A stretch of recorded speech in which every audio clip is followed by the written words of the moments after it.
Dun-dun-dun-dun-dun. We're live. Dun-dun-dun-dun. Awesome Spider-Man, but Do you appreciate my noir it's setup though? noir. I do. This I is think we this need is what longer noir shadows, is. though. It's I Dutch mean, angles and shadows. you're about as noir as they were. So Let's I think go. that's a good sign. Because I think for having a character called Spider Noir and claiming the show is noir, they didn't really try like at all, if any, to make a noir show. But we can get into that as we go through this 8 episode disaster. I was gonna say there's a few ways we can break it up because I think it'd be interesting to one talk about Sony's Spider-Verse, but also Nicolas Cage because those are two meteors I did not True. expect would collide into each other. I think okay, let's start with Spider-Verse because I thought Spider Noir was actually a pretty intriguing like character in Oh Spider-Verse yeah, because he was just very different from the rest of them, where the rest of them are like just kind of they don't veer far away from like the stereotypical Peter Parker. Like obviously Spider Noir, uh, Peter Porker, and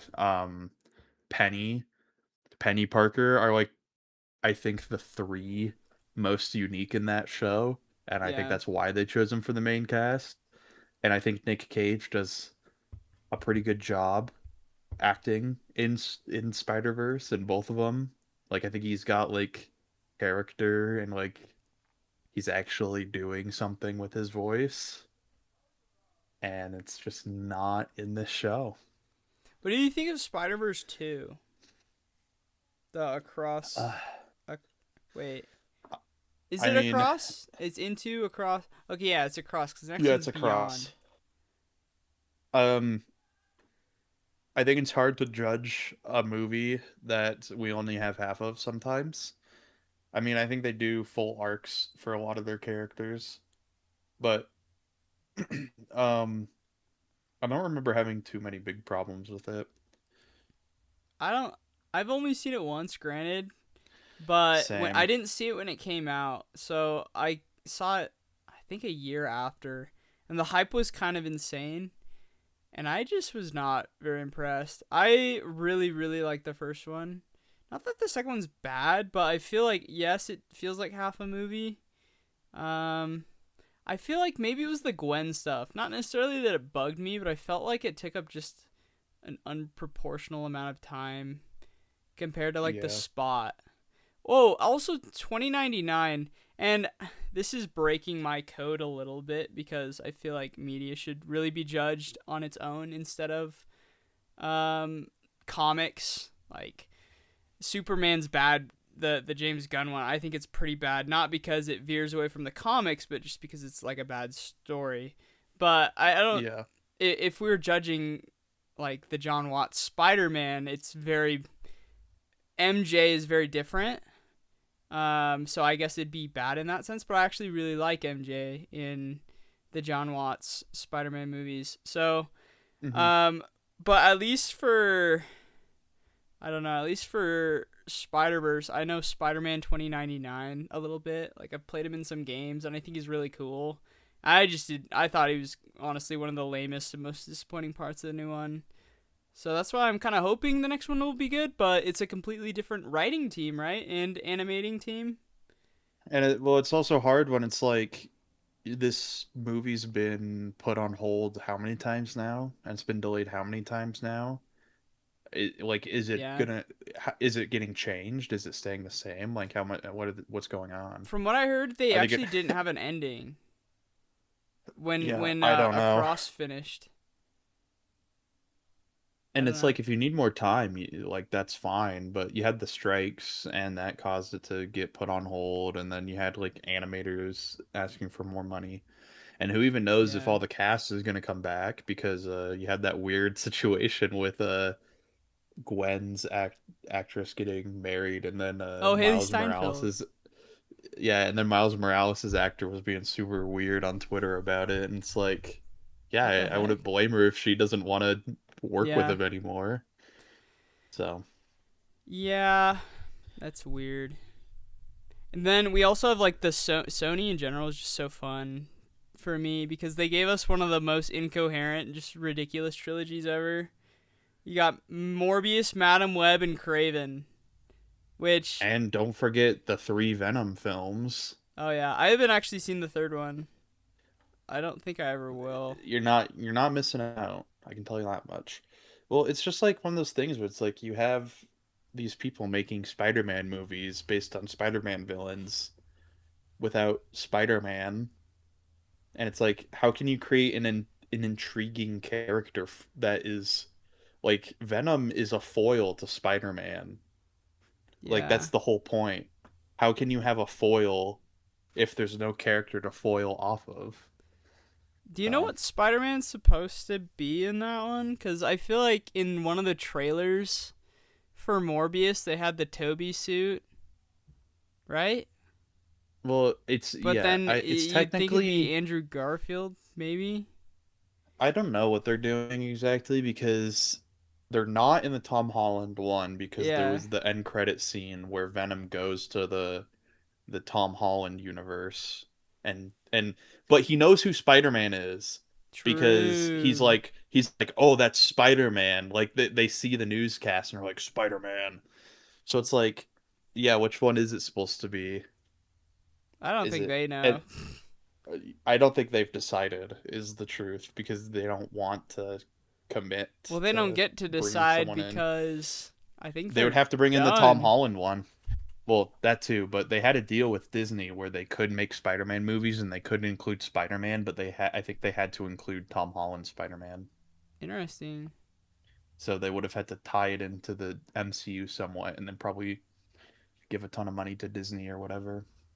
On a classic tier list, I'd put all of those around like D tier, just for the F. thorough enjoyment I got from them. I think Craven's probably a full on F. I didn't have a Well, very fun like time with Craven, but at least Madam Web and Morbius. I rewatched Morbius recently actually. I thought it was really funny. are you going through all the Jared Leto verse in preparation for Masters of the Universe? No, I'm it's because he's not Skeletor. He's not. It's just it's a body double or something. It's just someone's voice. We don't know whose. Cowards. They couldn't do it. They couldn't do the Skeletor voice. And I hate them for that, but I'm holding out a little bit of hope. I think I liked Bumblebee actually. Speaking of Haley Steinfeld, I thought Bumblebee was fun. And the trailer Yeah. like looks cool. I'm surprised how many like He-Man characters are in there. You got like Spikor in there cuz typically at least Yeah. when I think of He-Man villains, I'm thinking of Trapjaw, Beastman, Evelyn, um and Skeletor, but I'd say Merman is one that also comes to mind. I don't know if we've seen Merman in any of the trailers, but Spikor and some of those other ones, I was like, huh, I'm a little they're fitting worried quite a seeing all bit. those characters. Yeah. I just hope they don't bloat it with all those characters and make it feel like we don't spend enough time on any of them. We'll see. I mean, one thing I really liked actually about Bumblebee is they have the beginning at Cybertron, and they show everyone. They show Optimus and like RC, I think, and a lot of your favorites. But it's oh they show Soundwave and he goes Ravage, eject. Like you get Ravage and Razorbeak and all of them, and they're not like a part of the story, but they're there, and I think it's cool. I feel like he watched it enough. It felt just a touch more than just including them for the sake of including them. I feel like he felt Yeah. obligated to. It was more than an exec going, "Hey, we need to sell more action figures. We need to get as many people in here as possible." Although they did make like two rando Decepticons as the villains, kind of, if I remember. I don't know. It could be good. I've actually been impressed with some of the trailers. I think some of the pieces are a little off, but like I don't think I'll be let down. I don't think my Hope not. expectations will be high. I'm guessing it's gonna be like a 6 out of 10. I hope not because it's actually been like I feel like a pretty good month for movies. And the month's If over. you as Yeah, well, last month, and Master of the Universe will be in what, next week. Yeah. Um, at least if you like horror. I mean, you had Hokum, which was a I thought it was great. You That had director, I'm a uh fan of that director. yeah, and I feel Adam like he Scott did grew a amazing. lot, You also had Obsession, obviously, which was which is great. making more I money mean, than a Star Wars movie right now. yep, and I think Backrooms is about to pass that same threshold to make more than Star Wars soon. That's hilarious. Um, which Backrooms was, I liked it. It was fun. There's some problems, but Yeah. still a great month. Man, we're all over the place though. Sony, We are Spider Sony, Man, Nick Spider Verse, Cage, pretty dang good. Across Spider Verse, good things there too. Other ones, villain ones, not great, not super good. not great because they don't like Venom. Tom Hardy acted as I felt like he did great acting, I but was so Is excited. like Venom just has to make a weird like 180-degree shift in his character because he's like kind of being an anti-villain or an anti-hero, just kind of doing what he wants. And then he has to do that 180 shift so that he can be the hero because there's no Spider-Man to stop the other Yeah, symbiote. But I was actually really excited for the first Venom movie.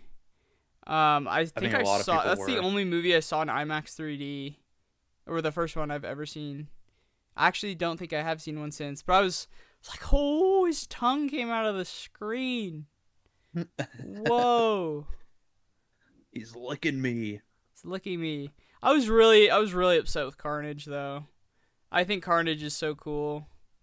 They just, Yeah. they did not do good. The casting was bad in that one.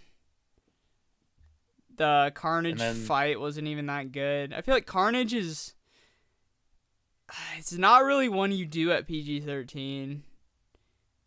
well, and He's a then I feel serial like killer going crazy. yeah, but weren't they also trying to tie in like a Sinister Six scenario when I they have did, no didn't the, idea. is it Carnage when they did the one of the Venom or one of the Sony movies, they did a teaser at the end where it's like, oh, Vulture is trying to get. Oh, I think it's at the end of That's Morbius, isn't it? Morbius. Yeah, Good Vulture's trying movie, to talk to Morbius. Morbius, and it's like, what, we're trying to set up some like big like villain thing where they're gonna team up, but it's like you don't have Spider-Man. Where's Spider-Man? But it's so funny because you've got the, I don't, her name's like Adria Arjona or something. The Andor Bix. And watching Morbius, you'd think, man, where did they get this person? She cannot act at all. And then you see her in Andor, and you're like, oh wait, she's actually really good, like really good. Which is funny because you also have Matt Smith, like doing an insane job for that script. Like some actors can take an awful script and still make it so fun. Matt Smith in Yeah, Morbius was awesome. It was so that's why it's awesome. always hard. That's why it's hard when you see someone act and if you've never seen them in a movie before or this is their breakout film and you're like, are they a bad actor or can they just not work well with this script? Like, is the dialogue bad? What's the Yes. issue? And then there's other times where you'll see someone and it's like, oh my gosh, they are, you can tell they're getting handed the short end of the stick and they're somehow acting their heart out to make it work and then it's like, yeah, sadly it's not gonna He work. was channeling some Doctor Who.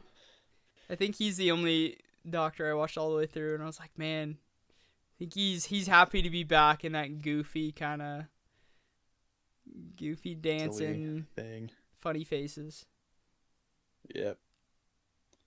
So Sony, not a great track record, but you also wanted to talk about Nick Cage. I'm a big I Nick don't know Cage where you wanted. fan. Do Big you Nick like Cage Nicolas fan. Cage? I I do. I haven't seen a ton. I mean, to be honest, I actually haven't seen a ton of movies with him in it. Let's Okay. see. I've seen uh what was it? National Treasure or Obviously, that the was like my first. the yep, that's a Brilliant. classic. We're actually getting Um the third one. The script is being written right now. Fun fact: Jared oh, Bruckheimer's, crazy. he's looking old. Didn't Did not even know that. So I've seen him in that. Obviously we talked about Spider-Verse already. He voices in that. Mm-hmm. I think one of the ones I've seen that I don't know if a lot of people have seen, I think it's called Willy's Wonderland. I've seen that. Do you- yes, the one where he does not talk and he voices like a video, or not voices, but he acts like a video game character in a haunted like animatronic pizzeria place, and a lot of people think that that was a rejected FNAF Yeah, film. I've heard that. I don't think I finished that movie, by the way. It was just kind of like nonsensical, and Will Cage just kind of tears animatronics apart with his bare hands after drinking like an energy drink, which is like supposed to be like a power up. It's very Do video do do gamey do. and kind of weird. And he doesn't say a word. Probably because they didn't want to pay him by line of dialogue, and they just wanted to pay the flat rate of getting him to act in it. Yeah, yeah. It's funny because I feel like there was a time where he would just take any role. Wasn't that I have to go in the history. I feel like there was a time where he was broke and he was like paying off his debt era Nicolas Cage, and he would just do actually anything. But then I Well, just I feel like don't. he would do actually anything anyways. Well, Willy's Wonderland was like 2019, 2020, wasn't it? Because it Yeah. was like right before COVID. So if it was that recently that he, well, I guess it was 6 years ago. If it was 6 years ago when he was paying off his debt, then I could see that. But I would assume that would have been something he would have been doing earlier on in his career. I need to be a true Nick Cage fan and just watch his entire filmography. That's 120 something acting credits. But the first That's chronologically the crazy. first one I ever saw is called Moonstruck. You may have seen clips from that. He's like a crazy guy that works in a bread factory. He's like chopped off his hand. He's like so funny, but it's like young Nick Cage. That was from the late 80s, I think. Um Okay. nah, there's a What's the ton one? here. What's the one with the meme where he's got his head in like a cage and he screams, "The That's bees! Wicker The Man. bees!" That is the Wicker Man. Oh, he was in a Christmas Carol movie. That's hilarious. He was Marley. He's Marley in Christmas Carol. That might need to go on the list. So National Treasure. So National Treasures 1 and 2. Wicker Man Hmm. actually came out after National Treasure. That's got a whopping 3.8 on IMDb. That's crazy. Quite good. Ghost Rider? Come on. Oh yeah, he was Ghost Rider. Ghost Rider? Was he Ghost Rider 2 or no? Oh, he was in G-Force. You've seen G-Force. Oh, yes, he. He's I have. He Speckles. was. Speckles the I don't. E, mole. oh, he's the bad guy. He's the bad Sorry, guy. spoilers. Spoilers for G-Force. Spoilers for The mole's the G-Force. bad guy. He's an I Astro remember seeing Boy. that movie like one time. I saw Who's he Astro in Boy Astro once. Boy? I saw it Doctor once too. Tenma. I don't Oh, know who is that that like is. Astro Boy's dad? I think that's Astro Boy's dad. Maybe. Sorcerer's Apprentice. Who's Oh going yes, he's across Hiccup. the teacher. Yep, Yeah. that's Seeing him and another Hiccup, the voices in that are just what else could you ask for? true. Uh, Sorcerer's Apprentice. I liked growing up. It probably is not a good movie if I had to watch it again. oh, it had to be one of those like campy 2000s. But those are just so fun. I have a soft spot for those. I feel But like they are. before too long we're gonna start getting like nostalgia instead of like 80s throwback. We're gonna get 2000s throwback stuff, and it's gonna be really I feel like weird. we're already getting that. We're already getting that, I think. A little bit. I think this is just a new era of just bad though. I don't think they're trying to actually pay homage to. Well, are you saying specifically for movies? Because I think Yeah. culture's already going that way. I don't. But yeah, movies The haven't done culture that kind of yet. like, I don't know, 80s 90s right now. It's slowly shifting back towards early 2000s. I don't think we're quite there yet though. He was in Ghost Rider 2. I never saw that one. I've only seen the first Ghost Rider. Never, Johnny never Blaze. seen it. He's in the Croods. I've seen the Croods. Oh yeah, Um he's the dad in the Croods. oh, he's That's funny. He's credited in Dead by Daylight. I Who played is he DBD in for Dead? about a week. Himself. He is Nick He's in Dead Cage by Daylight, in Dead by. Maybe Nick Cage is like a playable character. or is it like COD announcer packs where you could have Snoop Dogg tell you you killed people? I need Snoop Dogg to tell me I killed people. Oh man, Color Out of Space was one I was really surprised by. That's him going like full on Insano style. He's like chopping tomatoes and getting big mad. I watched that one in high school when it came out. Never heard of it. It's like a Lovecraftian. The idea is actually really cool. It's He I likes think being in. it, Yeah, you continue. I was gonna say I think it's a Stephen King novella about a color, Okay. like a meteor that has a color that humans have never seen before, and it drives them crazy. Okay, that actually does sound really interesting. I was gonna say to me seems like he likes being in those weird horror movies because I never saw it, but from what I heard of Long Legs, Okay, it was kind of a weird horror movie, and he's like one of the main characters in Long Legs. he is the villain in Long Legs, which is another one I've seen him in. Um, Crudes again. Willy's Wonderland, as you mentioned. I never finished that one. Pig. Pig is one I wanted to mention because Pig is one of my favorite movies of all time.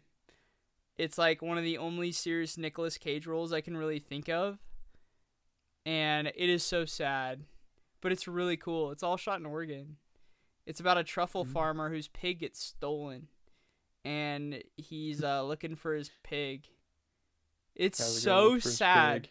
Like, kill the dog, like strain the cat, whatever. But if you steal Nicolas Cage's pig, I will feel more than any animal ever. It's like Wasn't he? it's so sad. What was that one movie he was in recently where everyone dreamed him one night? Is that Unbearable Weight of Massive Talent? Maybe. I don't remember. I just remember seeing the ads for that. Yeah, I think that's like Nick Cage puff piece on himself, which is kind of weird. Yeah. Renfield, I never saw that. Oh, he was Superman. He was Superman. I went over that one. Nicolas Cage played Superman, everyone. This is only his second superhero. Is the Spider Noir. Because he was the Spider Superman. Noir. The Spider. He was the Spider. Arcadian. That's another one I saw with him recently. That's like a post-apocalypse with some really cool alien effects. Actually, they're like weird and phasey and really unsettling. Like the CG is really interesting and weird. But he's like kind of a dad in that one. That one's fun. Okay. Long Legs, I thought he was really good in. That brings us to Spider Noir, which Spider Noir. I don't know. Did you think it was a joke when it was announced? And even up until like last month when they're like, "Oh yeah, it's coming next month," I was like, I don't really believe you. Well, I remember hearing it announced, and I was like, "Oh, that seems cool," because I thought Spider Noir was interesting, and we'll see how it goes. And then I just never heard anything. And then obviously the jokes came where it was like, "Oh yeah, that's never coming out because we've gotten like no updates at all." And then you texted me one day like, "I'm watching episode 1." And I was like, "What?" Well, I even saw set photos a month or two Oh yeah, ago. I remember a couple months ago seeing the ones with him like on the car, which made me think, there would actually be action in my superhero film. Sadly, we were kind of To be fair blanking though, on the action. if just as a side, I don't think we. I would have been fine if we didn't have too much. Because if it was like I would have been truly a fine. detective Yeah. story, I mean, think of Joker. I think Joker is just a prime example of it is a comic book like superhero movie Yeah, that no, I I would have been love quite a bit, and there's not a lick of superhero stuff in there.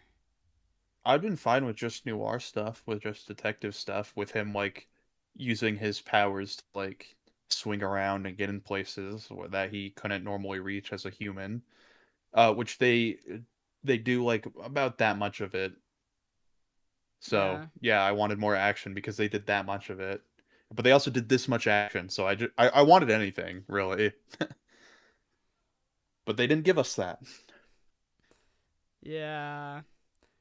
I guess before we get into it, and you'll obviously be leading the discussion, we kind of talked about how we found out about it. Like, I Hmm. was very interested. Actually, the day I looked into it, it had come out that same day. I was like, I wonder what that Spider Noir thing's doing.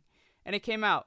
And I've actually been hearing a little bit about it from people. Like, a lot of random people are kind of watching it. So it's not like Lord of the Flies where nobody's talking about it. Yeah, I've seen very little pictures. I think the ones I've seen are specifically from the last couple episodes. Like I've seen Yeah. people posting the clip of him announcing that they do a little joke scene where they're like, where Janet's like, "Yeah, I already knew you were Spider Noir," and they show Oh, like a yeah. quick montage of Nick Cage being drunk, telling her that he's Spider Noir, or the Spider as he's called in that The universe. Spider. Um, but that's really the only clip I've seen of people talking about it online. Yeah. And then in our friend group, I'm the one who keeps bringing it up because I'm like making fun of it because that's what I do. And people go, "Why are you talking about that?" Yeah. And real quick, here's my review mostly like at the beginning of the episode because or the show because I was just really bored. And that's why you're leading this discussion because you finished it in 2 days. It took me a while. Yes. It took me a very very long time to get through. I've watched Mm-hmm. an entire season of Andor in 2 days. That is at least at least twice as long. Arcane is an Yeah. easy sit through in 1 day. Night of the Seven Kingdoms, easily gone through that in 1 day. Oh yeah. We watched that in Like one four in one times. night. Yeah. And Yeah, since then I've done the same thing, but this one took me forever, and that is because it is so boring it is. and For slow. me, it was I watched I think 3 episodes the first night I turned it on. And then I was like, I just sat down and watched the rest of them.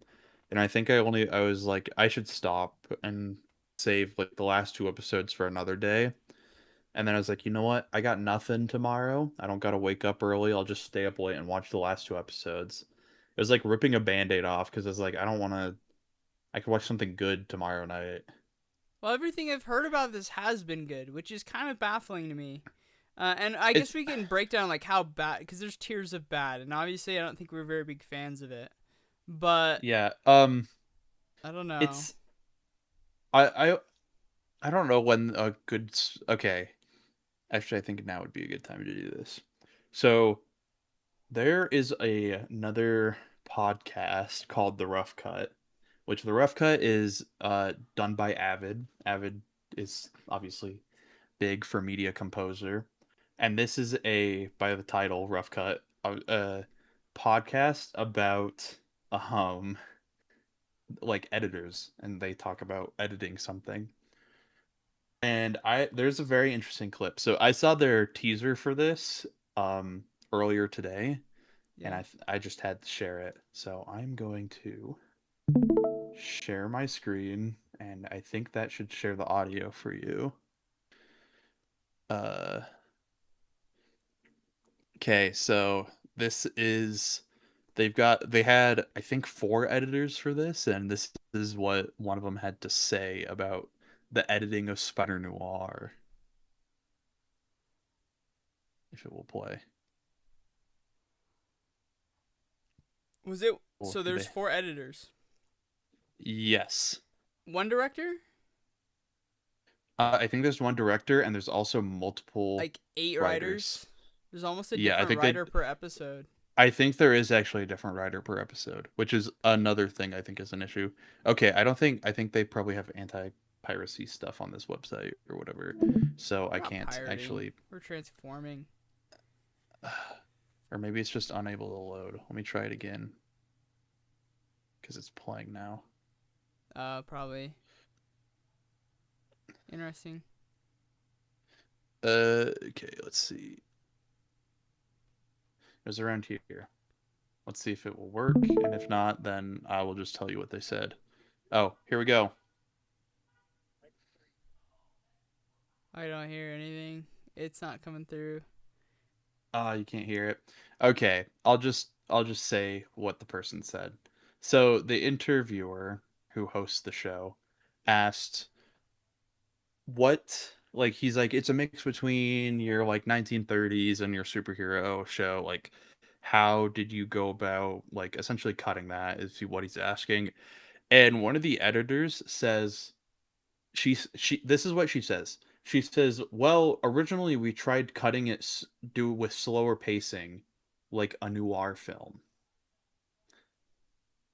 They thought that like Noir slower meant pacing slow. meant noir meant slow, which shows me again because when I was watching this, I was like, I don't think they understand noir. I'm And doing it I've right had now. I'm doing Noir. you're doing a closer reenactment of noir than they are, and I think this goes back to a conversation me I'm and you wearing had with black. someone recently. That is true. Yeah. But me and you had a conversation recently with someone where we were talking about this show, and I said it's not noir, and they said, "Well, yeah, it is, because Okay. it's a The detective person show." in question is not like there is no intelligence in any conversation with. I don't even know if this is even worth Okay. bringing up. This is one of the most Well, absurd things I I've ever think heard. I don't think she's well, I don't think they are they're necessarily in the minority on believing this. I think a lot of people think noir means detective. Noir, I think people think noir means detective and noir means black and white. It does not mean either of those things. And I think a No. great example is Blade Blade Runner. Runner. It's a modern noir film. It's not in black and white. Is he a detective? Kind of. He's like a cop though, and he's just kind of going around looking for sins. It's So funny because in like our he's kind of a film detective. classes, when they talk about lighting ratios, right? You've got like your classic ones, your 1:1, 1:4, 1:8, Uh-huh. and then they talk about like drama, action, comedy, kind of some of the ones that are associated with those, and then obviously there's noir. It's like 1:16, and people go, "Oh, detective," and you're like, "No, what? No. No." Noir is not detective. They're not exclusive. Uh both Blade Runner films are noir, and Shout out Dodger it's Ricans. yeah, and they're not black and white. Black and white is also not noir. Noir is a denotion of a style mostly found in the lighting. It's in the lighting and the contrast. Now, are a lot of noir films detective films? Yeah. Yeah, because noir was really popular when detective films were really popular. So of course a lot of them are going to be detective films. And it does a good So, job creating the kind of mood that you're looking for in a yeah, detective film where it is like mystery and you have the utmost amount of contrast and shadow and long differential shadows to between hide light and things. dark. I think it's pretty clear why that was big for detectives. Yeah. So, anyways, uh I four editors, eight writers, one director. That is, I think, a nightmare scenario. That it like they're not like it's four editor. If it was four editors with one head editor and three assistants, that's one thing. But I'm pretty sure all four of these people But don't you were like worry head editors. because the producer was actually Nick Cage for some of these. It was Nick Cage, which I think is crazy because one of my biggest problems of the film of the show was Nick Cage. I felt like was phoning it in. What really? Like I thought he mumbled way like I couldn't. I had to turn subtitles on because I could not hear what he was saying half the time because I felt like he was just mumbling the lines. And I understand his character is like an angry drunkard, Yeah. It but felt very like different from a lot of Nick Cage that I've seen. Plus, he was looking pretty dang old. Listed him, I was like, he man, was. and especially the behind the scenes photos. I was like, guys, I don't know how much longer we have with dear Nicholas because he's getting a little elderly. It looks like, which is too bad. He It's too was. bad. But I Well, do think with like his performance was by far, with maybe one exception, the strongest. Just because I uh do feel like he was trying to go crazy, be weird, be wacky, yeah, a little overboard at times. And I think I maybe the think bigger issue is the consistency, because it felt I like think it that is it. flipped by the scene. Like, and that's why I couldn't decide because they are kind of being like, well, he's a drunkard, and also he's kind of like he's quick to anger and he's quick to like flip around on how he acts. But it was a little weird because sometimes he would be like a normal person in an interaction, and then other times he would go sit down and he'd be in a room with a bunch of supers. He Yeah. would be in the like. There's one scene, I think it's in episode 5, where he sits down with Silvermane, and it's got Lane-Del, you've got freaking Sandman, and Lonnie, the lizard guy. Oh, And is it? he's Is like, he supposed to be Tombstone? I don't know because I don't know a ton about the comics, so I was assuming, oh, is this like Sandman? Is this like Well, you got Sandman. Electro? You've got kind of Electro. He might be called Uh, something else though.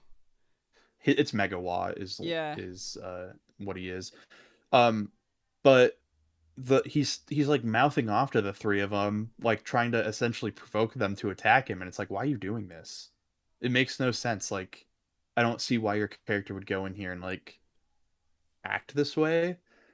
And I think that's a little bit of an issue, but we can get to that. Well, what threw me off is I- right out the gate they have the line right where they say something about multiverses or in yes, I every was about world. to mention that. So in episode 1, my first note was that Nick Cage sounded like he had a stroke because I think he was mumbling his He lines. might have had a stroke though. I don't know. And that is the sad thing, is he possibly could have had a stroke. He is a little older. But anyways, the first 3 minutes of this film is dedicated to showing Nick Cage as the Spider very briefly. Like they kind of just show him swinging around or like standing there in the spider suit. And I'm As glad he this is the most we monologues, got of that because it looked like a PS2 game. It did not look yes. great, and it was honestly one of the Well, worst looking things in the entire show, and they opened with it. and he's monologuing for 3 minutes straight. Like, and I understand what they were trying to do because again, these people have no idea what a detective film or a noir film is. And so they go, "Oh, detective films, don't they open with a person like smoking a cigarette and going, "Oh, it's a dark day in the city and so and so showed up to me with a job. Her husband's missing. I need to go find him." That Like, was pretty. I don't know. Yeah, you get like it's the kind of thing Naked Gun makes fun of. yeah, it's like this is not like you don't like you can tell they are following an outline of like what they think a noir film is, but they're not hitting it. They do not know. And I didn't understand this because in these first 3 minutes they also go over every Spider-Man trope.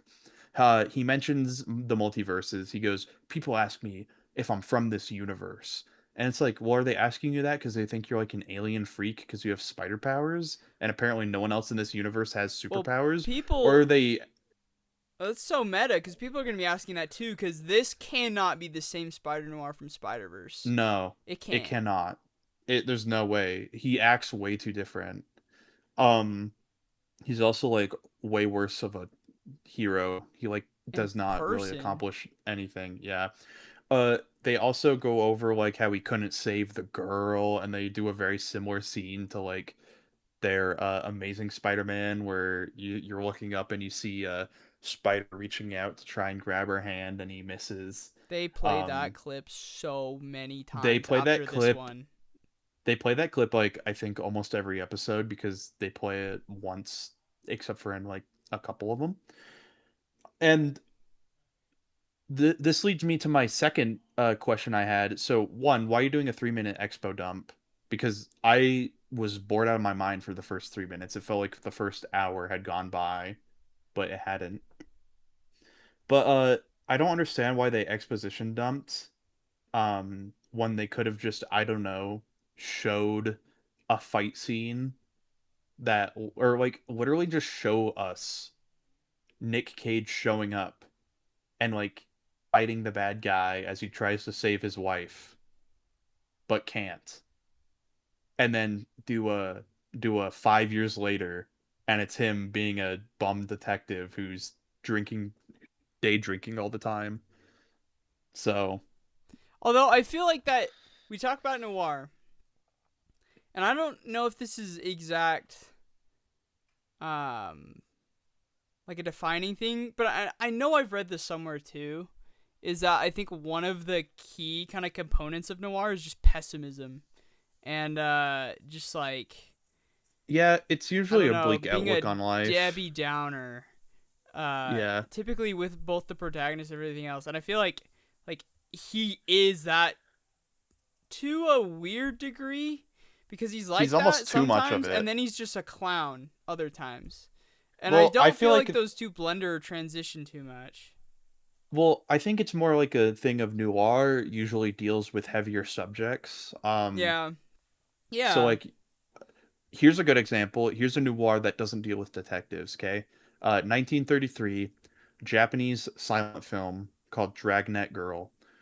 It is about a guy who runs a gang, and there's this kid that wants to join it, and it's about the main guy who runs the gang and his girl, and how they're like having an ideal life, but then they start to fight and things aren't looking so good, and this kid joins, and they feel bad because this kid's leading a life of crime, and so it ends, spoilers, but it ends with the main guy and his girl leaving the life of crime, but they get caught, and so then they end up in jail.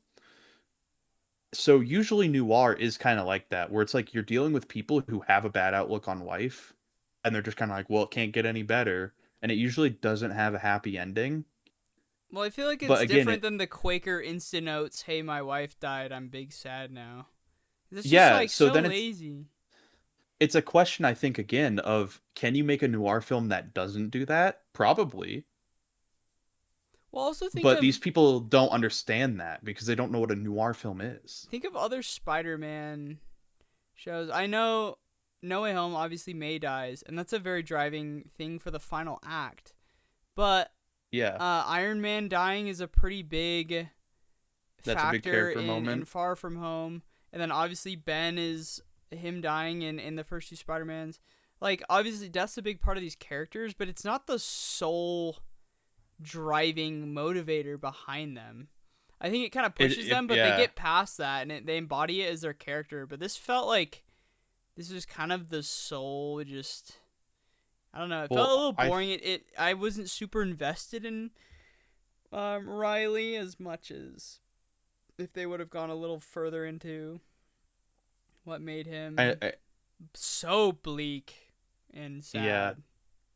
Well, I think another reason that it doesn't work is you look at any other character and they do not have the same outlook on life. Whereas if you look at most noir films, a lot of characters actually have the same pessimistic outlook because it's usually a more of a statement about the world is bad right now and we don't like the world. Um, but you look at this, and Ben Riley's like the only pessimistic one. Uh, Janet, she is as happy as can be despite her boss never paying her and talking about how she hates her job all the time. Yeah. Robbie is as happy as can be, which makes no sense to me because this is supposed to be taking place in 1930s pre-civil rights Yeah. movement, and they tried Yeah. to make jokes. They try to make jokes about how, oh well, I'm a woman, I'll scream and say that a black man hurt me, and what are they going to do to Well, you? they And it's have a like, full you scene can't. where they're just beating up black guys, and they know he's a reporter, and Yeah, he's like about to beat him up too, and he's like, "You can't do that. That's a reporter." And he's like, "Well, might as well, cause I'm a big racist guy." You're like, yeah, well, and that feels there's like another more of a scene, joke than you're actually trying to make a statement on the time period. there's another scene where they say, oh, who's going to believe a negro? And it's like, again, this would make sense if you played it as if it was happening in the 1930s, but until those points, those three specific points, Robbie can do whatever he wants, go wherever he wants. He's not discriminated against in the slightest, yet they want you to believe he's discriminated And against. they So it joke makes no about it. sense. I feel like it's a little untasteful. A lot of the It jokes kind that of they make, because they're is. like, racism joke, and you're like, wait, no, no. Well, it's also weird because Ben Riley's two main supporting characters are people of color in a time where they would have been discriminated against, and they try to act like that's a big thing. But again, they They don't make set it it up seem like a really. joke. They don't set it up at all. But Silvermane has an insanely positive outlook on life. All like Flint, Laydell, and Lonnie all have an extremely positive outlook on life for the most part. Like Lonnie has kind of a bad one until he joins with Silvermane, and then he's like, I don't care. Flint had flip flops between it, and then Laydell does not give a crap. Kat is the only She's other one that's kind of pessimistic, but she's also not to the extent that Ben Riley is, and it's not even really pessimism. It's more like a it's also another weird thing because it's like this is the 1930s when w women's rights were also not really a developed thing at all. Yet she can kind of do whatever she wants and com is like complaining about how she doesn't have rights, but then it's like, okay, but you she's are like really ethically climbing the ladder too, which is like yes. I feel like you'd have to do some things you wouldn't be super proud of, especially at Well, that time. they imply Silvermane is like threatening her life, but like Silvermane never He does that until threatens. the final episode. Well, let's be fair. He threatens everyone's life. He threatens everyone's life too, so it doesn't make any sense because it's like you're not special. And they imply that they're a thing once. No, twice. They imply they're a thing twice. Yeah. So it's like, okay, so is she giving sexual favors to Silvermane in exchange for having her own bar? Which again, I don't going feel with the like they imply 1930s it. time period, they do once when because the first time we see her is when she's with the mayor and Ben gets it as blackmail on the mayor essentially and then goes to Kat and he knows that she can't give it out either because he finds out that she is working for Silvermane and they kind of imply there that Silvermane is like kind of into her and that's why he keeps her around. But then she's never forced to do anything with Silvermane. Silvermane just kind of leaves her alone. I was gonna say I feel like they would have played it up a little bit if she would have had to do some not very pleasant things with him before, but I don't But know. I well, feel like they're a little I, afraid to I think go they to some of these are. topics that were really kind of important then. Like even if it's a Well, superhero kind of a joke here show, I think when you clearly don't have very much substance in your other aspects, you could take some pretty serious issues and try and at least create one. and here of so here's the biggest thing for me. If you're gonna make this and you want to set it in 1930s New York, I think you kind of have to hit on one. If you're gonna have a black character or any person of color, they have to be discriminated against because in okay, unless you're going to do like an alternate reality thing where certain things didn't Which happen, they might be doing. which they could be doing, but they don't really establish it well if they are. But because what are the prominent things during 1930s? One, obviously racism, women's rights. We already touched on those two things are big. Uh, Prohibition, that's a huge one during the 1930s, Yeah. and the Great Depression, that's the other big one, and especially for New York, crime bosses and syndicates, which you kind of touch on, which, but like they do not touch on the It's like uh Kingpin Daredevil levels though, prohibition. where it's like Yeah, there's literally one dude doing things he should not be able to by any and they stretch. mention that the cops literally are not going after him because he's bribed them all. It's like, what do you mean?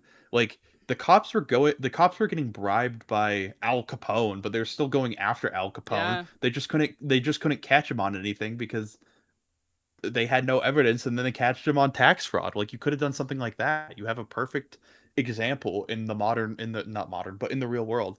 But they don't touch on prohibition because well they do. The mayor says he's going to end prohibition, which doesn't make sense because prohibition was not a state issue. It was a it was a Federal. national issue. Yeah, federal issue. So that one makes no sense. And two, it doesn't even matter if you mention prohibition or not, because if they didn't mention it, I probably would have not realized and not thought about it. But because they mentioned, I thought about it.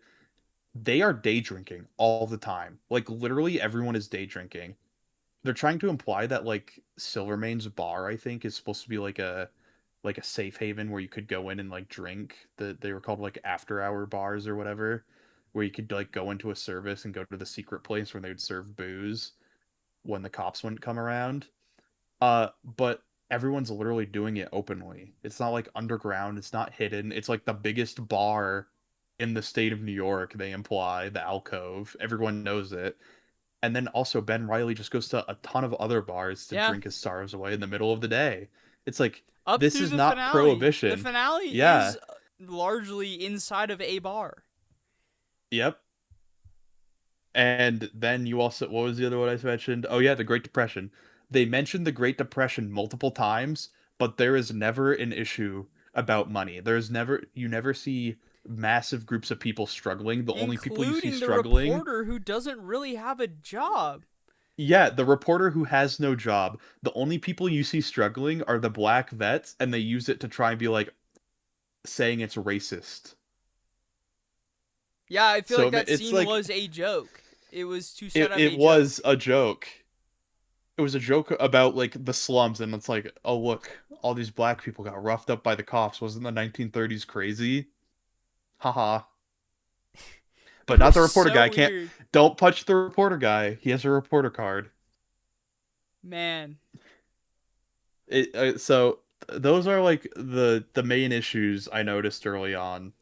Also, nobody talks like it's the 1930s. They just kind of use modern lingo, which is really jarring because every It once is in a a little while weird.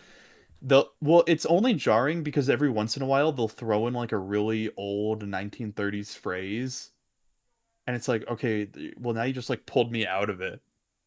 And also, there's that kid that Ben uses all the time for like Oh, that was intel. weird. And I feel like that is kind of a trope.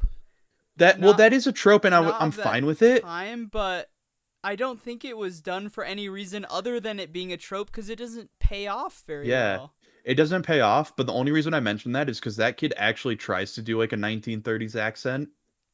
So Dude, it's like, kids, are Lord of we the doing it or Flies, not? man, kids just Like, kind of know what's up these days.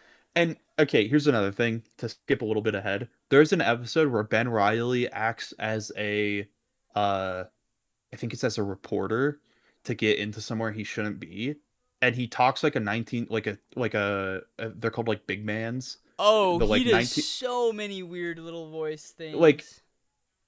but it's weird Yeah. to me because he starts talking like a 1930s like a reporter at the time where he's like, oh she, and he's saying oh see all the time, and it's like, this is super weird because it's like he does not talk like that normally. No one talks like that in this universe, so why is he talking like that? And it's so funny too because his Spider Noir voice is very different too.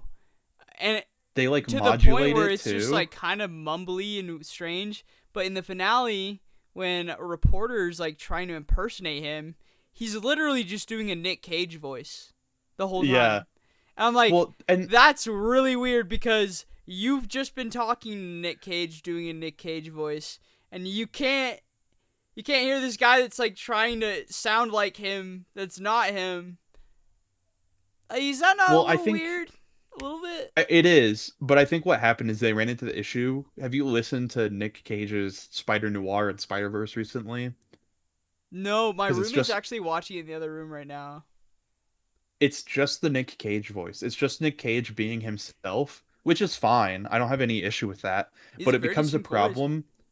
And I think it Yeah, actually but does match the time period, more or less. it it does, but it becomes a problem when he's not doing a voice for Ben Riley, and then you have to have him be Spider Noir. And I don't know if you noticed, but for some reason his voice is like heavily edited and That's modulated when I feel like, oh, this guy had a stroke yeah. because I can't understand the mask stuff. It's, "Oh, be like this, Yeah, and you it's know. so yeah. It is a little weird.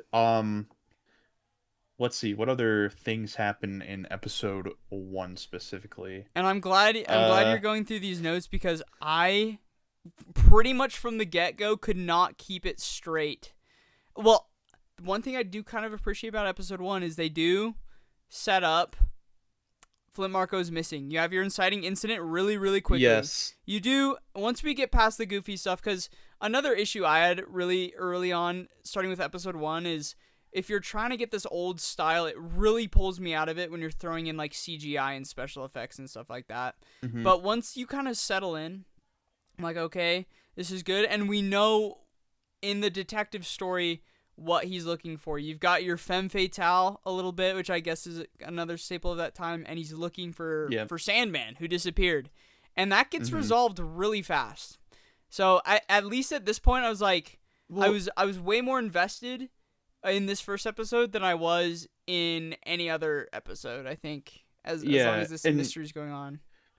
I don't think it's an issue that it gets resolved really fast because I think like one, this is a TV show, which is a little different from a movie, but usually in movies, the starting especially for like detective films and noirs, the starting like mystery is usually not the final mystery that you're solving No, it's not. But I feel because like there's a this was the twist. only piece of the story I was able to follow.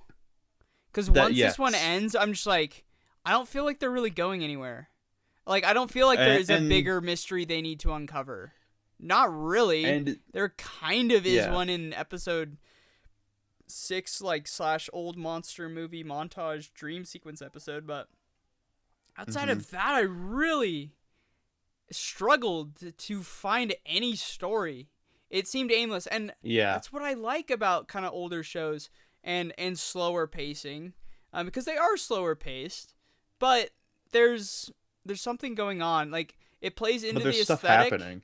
There's the aesthetic which the show I think really tries to prioritize. It doesn't do the best job all the time because there's spamming Dutch angles and whatnot, but like the story is not engaging, and I don't feel like there's one going on. Whereas in classic noir, there's always, even Blade Runner, there's always something happening. Yeah. Well, I also feel like a problem is in noir films and detective films especially also, you have a lot of time to think. Well, not a lot of time, but the movie gives you time to think. Like will be scenes where the actor is literally just like sitting at a bar drinking alcohol or like smoking a cigarette and they're thinking, they're contemplating. They do this a lot in Blade Runner where it'll just be a scene of like um Harrison Ford walking around a room or like Mm-hmm. trying to figure something out. And it's for two reasons. One, it's to like move the character to the next place or move the character to the next part that's happening, but it's also to give us as the audience something to think about. We're like, you know, we're going through here and we're like, oh, we just saw this happen and now he's going here. Oh, what's going to happen? And it's letting you try and put the dots together as Harrison Ford playing his characters trying to put the dots together. But this show doesn't do this. This show tries to have something happening all the time while also having nothing happen the entire show. Nothing It's happens. crazy how it's crazy how this is accomplished. But going continuing with episode 1, after this 3-minute intro and we get introduced to Ben Riley, we get introduced to Janet, we get introduced to the random kid, we get introduced to Robbie and Silvermane, which I thought was a little weird because like one, Silvermane is kind of supposed to be like the like mastermind bad guy, and we're getting introduced to him in Bro, episode he just 1. seems like a silly side character the entire time. You're like, Yeah, hey, look, he it's Brendan does. Gleeson. How'd he end up And I was here? the first time I heard him, I was like, why is he Irish? He's like an Irish mob boss, which I was threw me for a loop because I was like, I'd expect him to be like Italian because that was kind of I like mean, there's definitely the Irish mob mob scene bosses back in then. New York. Well, there definitely were, but like I was just expecting Italian. I But don't think it that's needs to not be Italian. I'm it. fine with. It doesn't need to be. That was just my thought. Uh, but this brought me to another issue. We meet Robbie. Now, Robbie is a reporter for the Daily Bugle, and he is one, still alive somehow. That is the issue. Why is he alive? Because we get introduced to Silvermane right before we get introduced to Robbie, and what they tell us is Silvermane kills anyone who gets in his way, and he pays off anyone who gets in his way. Like, so he'll try to pay you off if you get in his way, and if you don't listen, then he'll kill you. Robbie is openly writing articles about how Silvermane is doing all this crime, about how he's being this terrible person, and people are like, And it's it, effective because people don't like yeah. Silvermane in large part due to what he has written. And Robbie is alive. He never gets roughed up once. Okay, He he gets does on roughed up in accident episode in the 8. end. He gets On roughed up on accident. episode because he's acting as Spider Noir. It makes no sense. Robbie should not be alive. He should be dead because he's been writing these slanderous articles about Silvermane, and it just happens. So it doesn't really make sense, but who cares, because we're not thinking about that. Um and then we go into our introductory new or case where Ben Riley is trying to look for Addison, and he finds out he's dead. Well, he Um watches it happen, right? he watches it happen, and then Within there's isn't this this. within the first almost 20 minutes? It's like the first half of the Yes, episode. this is within the It's first 20 really minutes. early. So this is like supposed to be super important because he catches on fire and everyone's like, "Oh, what?" Well, so uh Ben Riley went out with another guy named Donegal, and Donegal is another PI, and they ran into each other to find this Addison guy. They weren't working together, and they watch him die. He catches on fire. They imply that this is like something weird that's happening, and for me it was just kind of like, okay, but like he's a superhero. He's got superpowers. They don't they don't like do a good enough job before you see this scene happen that there are no other superheroes in this world other than the You spider. really don't know. You don't know. So it's like, as the audience member, I'm sitting here like, why are they freaking out? Like, are superheroes not like a normal thing? Because like the Fantastic Four are always like, some of their That's what I comics feel are like they were trying to tell me though. yeah, but like, if you know vaguely about Marvel comics, you know that there are other superheroes. So it was a little weird for me. But they go Ben goes with with Robbie to the morgue to see that Donegal is dead. This scene felt so pointless. We already knew, not Donegal, Addison. To see that Addison is dead. We already knew Addison was dead. We watched him start himself on fire and then Donegal shoot him. And then Ben goes, "Oh, I got to go warn Donegal about this, because if Addison's dead, Silvermane will be mad at us because we didn't find Addison and bring him in, because he set fire to Silvermane's house." And it's so weird because both these characters watched Addison die in front of them. One of them, which is Donegal, being the guy who killed him. Yet we're having this scene where Ben Riley goes, I gotta go tell him he died. That's really important that he knows that, but he should already know that. It's not like a hidden from the characters, only known to the audience thing. And then, yeah, Ben Riley goes around being super aggressive and just kind of like a cocky, dislikable person for the rest of the episode. I don't really remember what else he does other than he gets I don't assigned know. by Kat. He kind of is a jerk to Kat and then gets told, "Hey, I'm looking for Flint, my boyfriend. Where is he? I can't find Well, him." it's the funny, like I feel like they were really again playing into the trope of they're trying to one up each other every line. And honestly, I feel like at least as far as the acting went, they did okay with the deliveries all the way through those Yeah, sequences. and like I can kind of see where you're going with for it, because like a lot of noir characters are kind of like snarky people, but I it Well, just she's kind the of femme feels out of. fatale. It's Yeah, both it of just kind of. them. She's the only one that's really trying to give him grief, and that's you add a little spice. Yeah, and but it just feels like out of left field sometimes, where it's like, okay, this kind of feels like unwarranted the way both of them are acting. Um, so then he goes and he gets tasked by a guy to find out about the wife, which is Kat, but Kat's not actually the wife, which leads him to Kat. He talks to Kat about her affair with the mayor, and then Kat at the near the end of the episode goes, "Hey, my boyfriend slash bodyguard. He's gone missing. I can't find him. And then we find out, oh my gosh, he also has superpowers.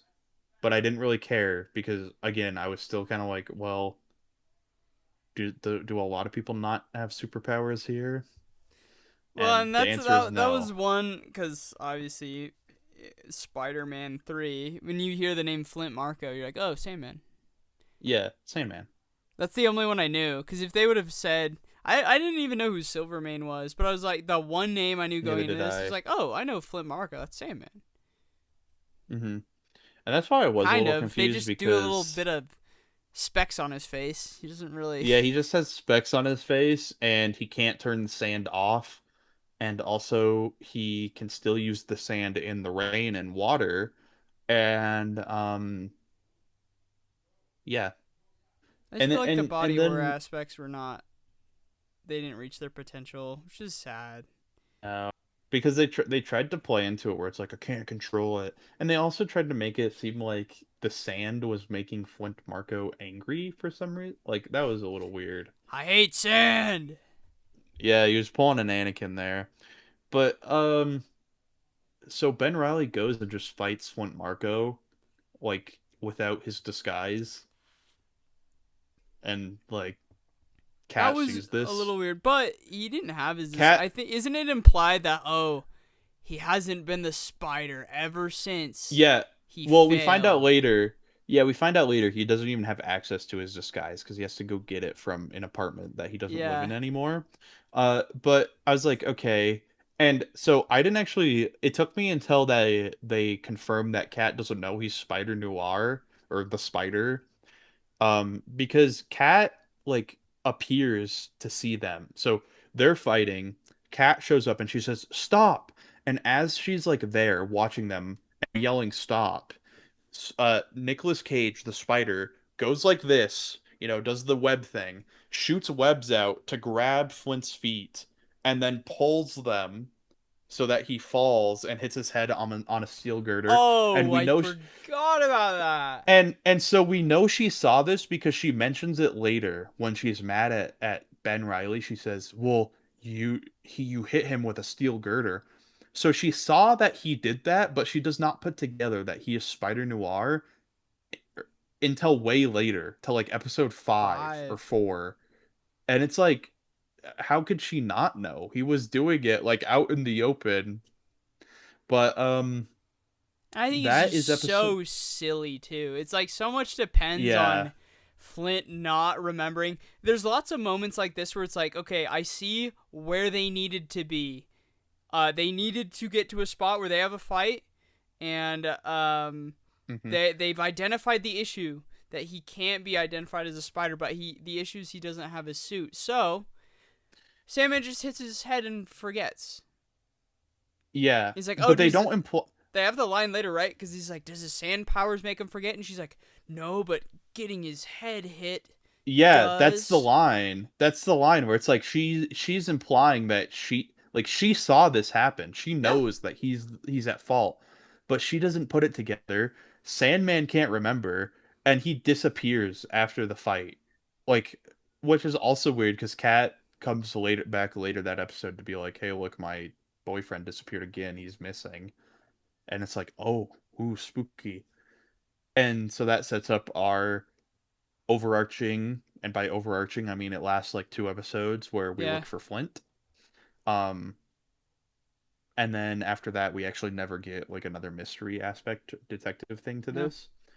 But yeah, so that's kind of the rough outline of episode 1. I'm probably forgetting a lot because I don't I was gonna actually say you can kind of go fairly remember. quicker for these because Yeah, honestly, a lot of this show is just pointless. There's no yeah. rhyme or reason. Um, like even if we hit the big things, like those are just Now that slightly more important than the other things that are hmm equally just not really worth spending any time on, which is not a good thing in your show. Yeah. So now that we got episode 1 done and kind of my bigger overarching and your bigger overarching issues done, we can speed through these. So a big thing that I thought of when I watched episode 2, I don't know if you remember, episode 2 opens with Janet packing up. So in episode Oh yeah. 1, they talk about how they don't have enough money. Ben gets a job, and then he doesn't like that he. So it's the one where he stalks Kat and finds out she's having an affair with the mayor. He doesn't want to get involved, so he gives the guy his money back.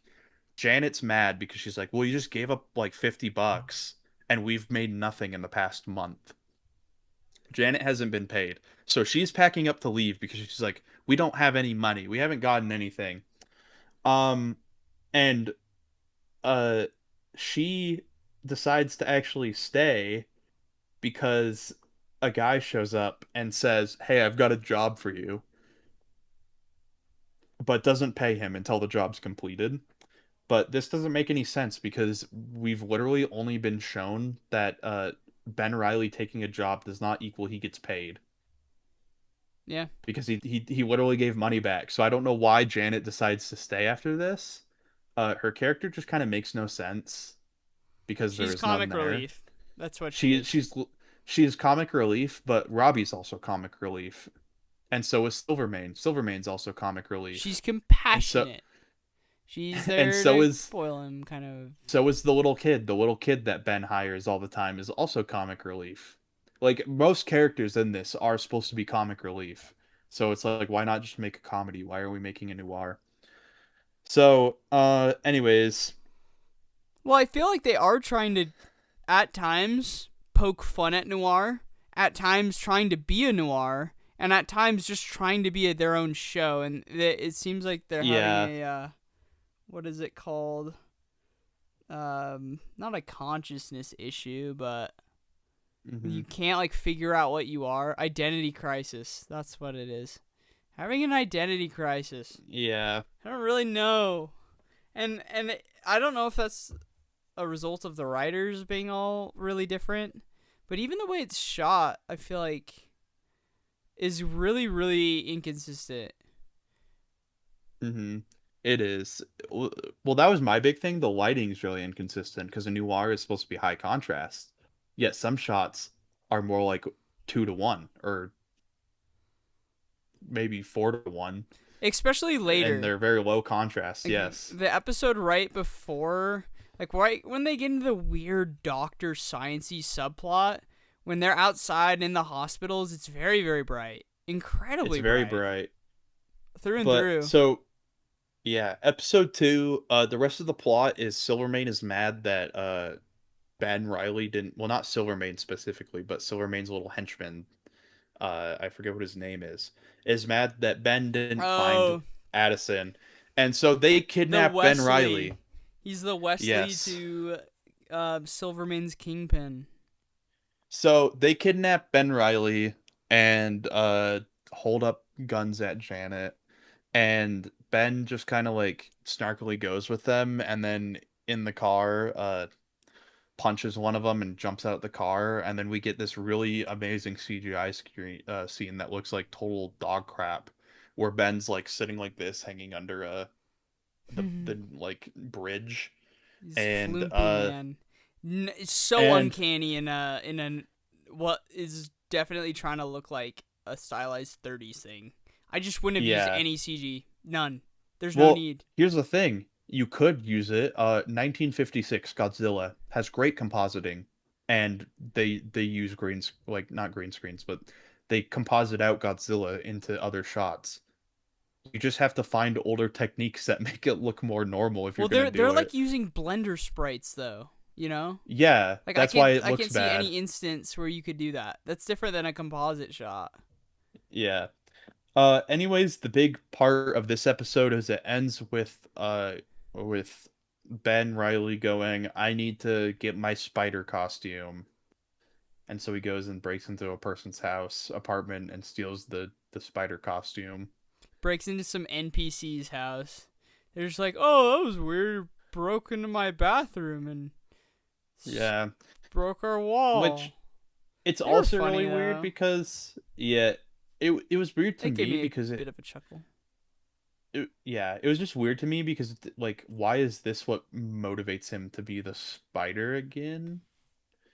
Like well, it doesn't even motivate him to be the spider again. It just motivates him to go get his costume. he doesn't even really become the Spider again until after episode 6. So he just kind of goes and gets the costume. We're So reaching now he has. territory where there's just a black hole in my brain. I think I gave up halfway through I this think episode. you probably fell asleep. I'm also kind of blanking It took on me about probably 4 days blending. to get through, but I know for a fact halfway through episode 2, I started I and stopped about 3 times. I need the I need to grab my iPad so I can look at episode descriptions because I'm honestly blanking on what some of the big parts of the episodes were. Um, Did you watch it in black and white or color as you look for that? I I'm watched it in curious. black and white. I've seen clips of it in color, and Whoa. oh, we lost your camera. I've No. seen clips of it in color, and it looks terrible to me. Like, uh, Flint Marco looks ridiculous. Lindell looks ridiculous. So yeah. So okay, so episode 3. This is probably one of the funnier episodes to me. So episode 3, he I don't even remember exactly what happens in episode 3 if I'm gonna be honest. But this is the episode where they find out, or they're looking for Flint Marco, and Robbie finds him along with Lonnie Lincoln in the slums. And this is the episode where we see that racism is just a joke in this universe, and all the black people get beat up by the cops, and then they go to punch Robbie, and he goes, "Ooh, don't punch me, please."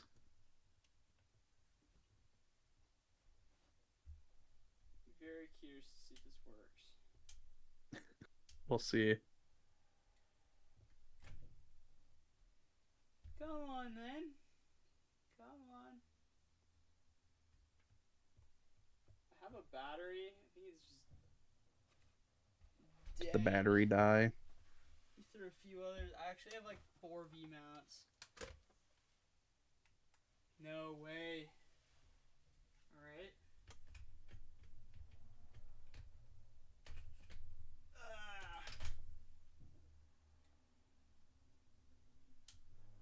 No way. Are all of them dead? No, it's alive. New audio device detected. Don't switch. Camera.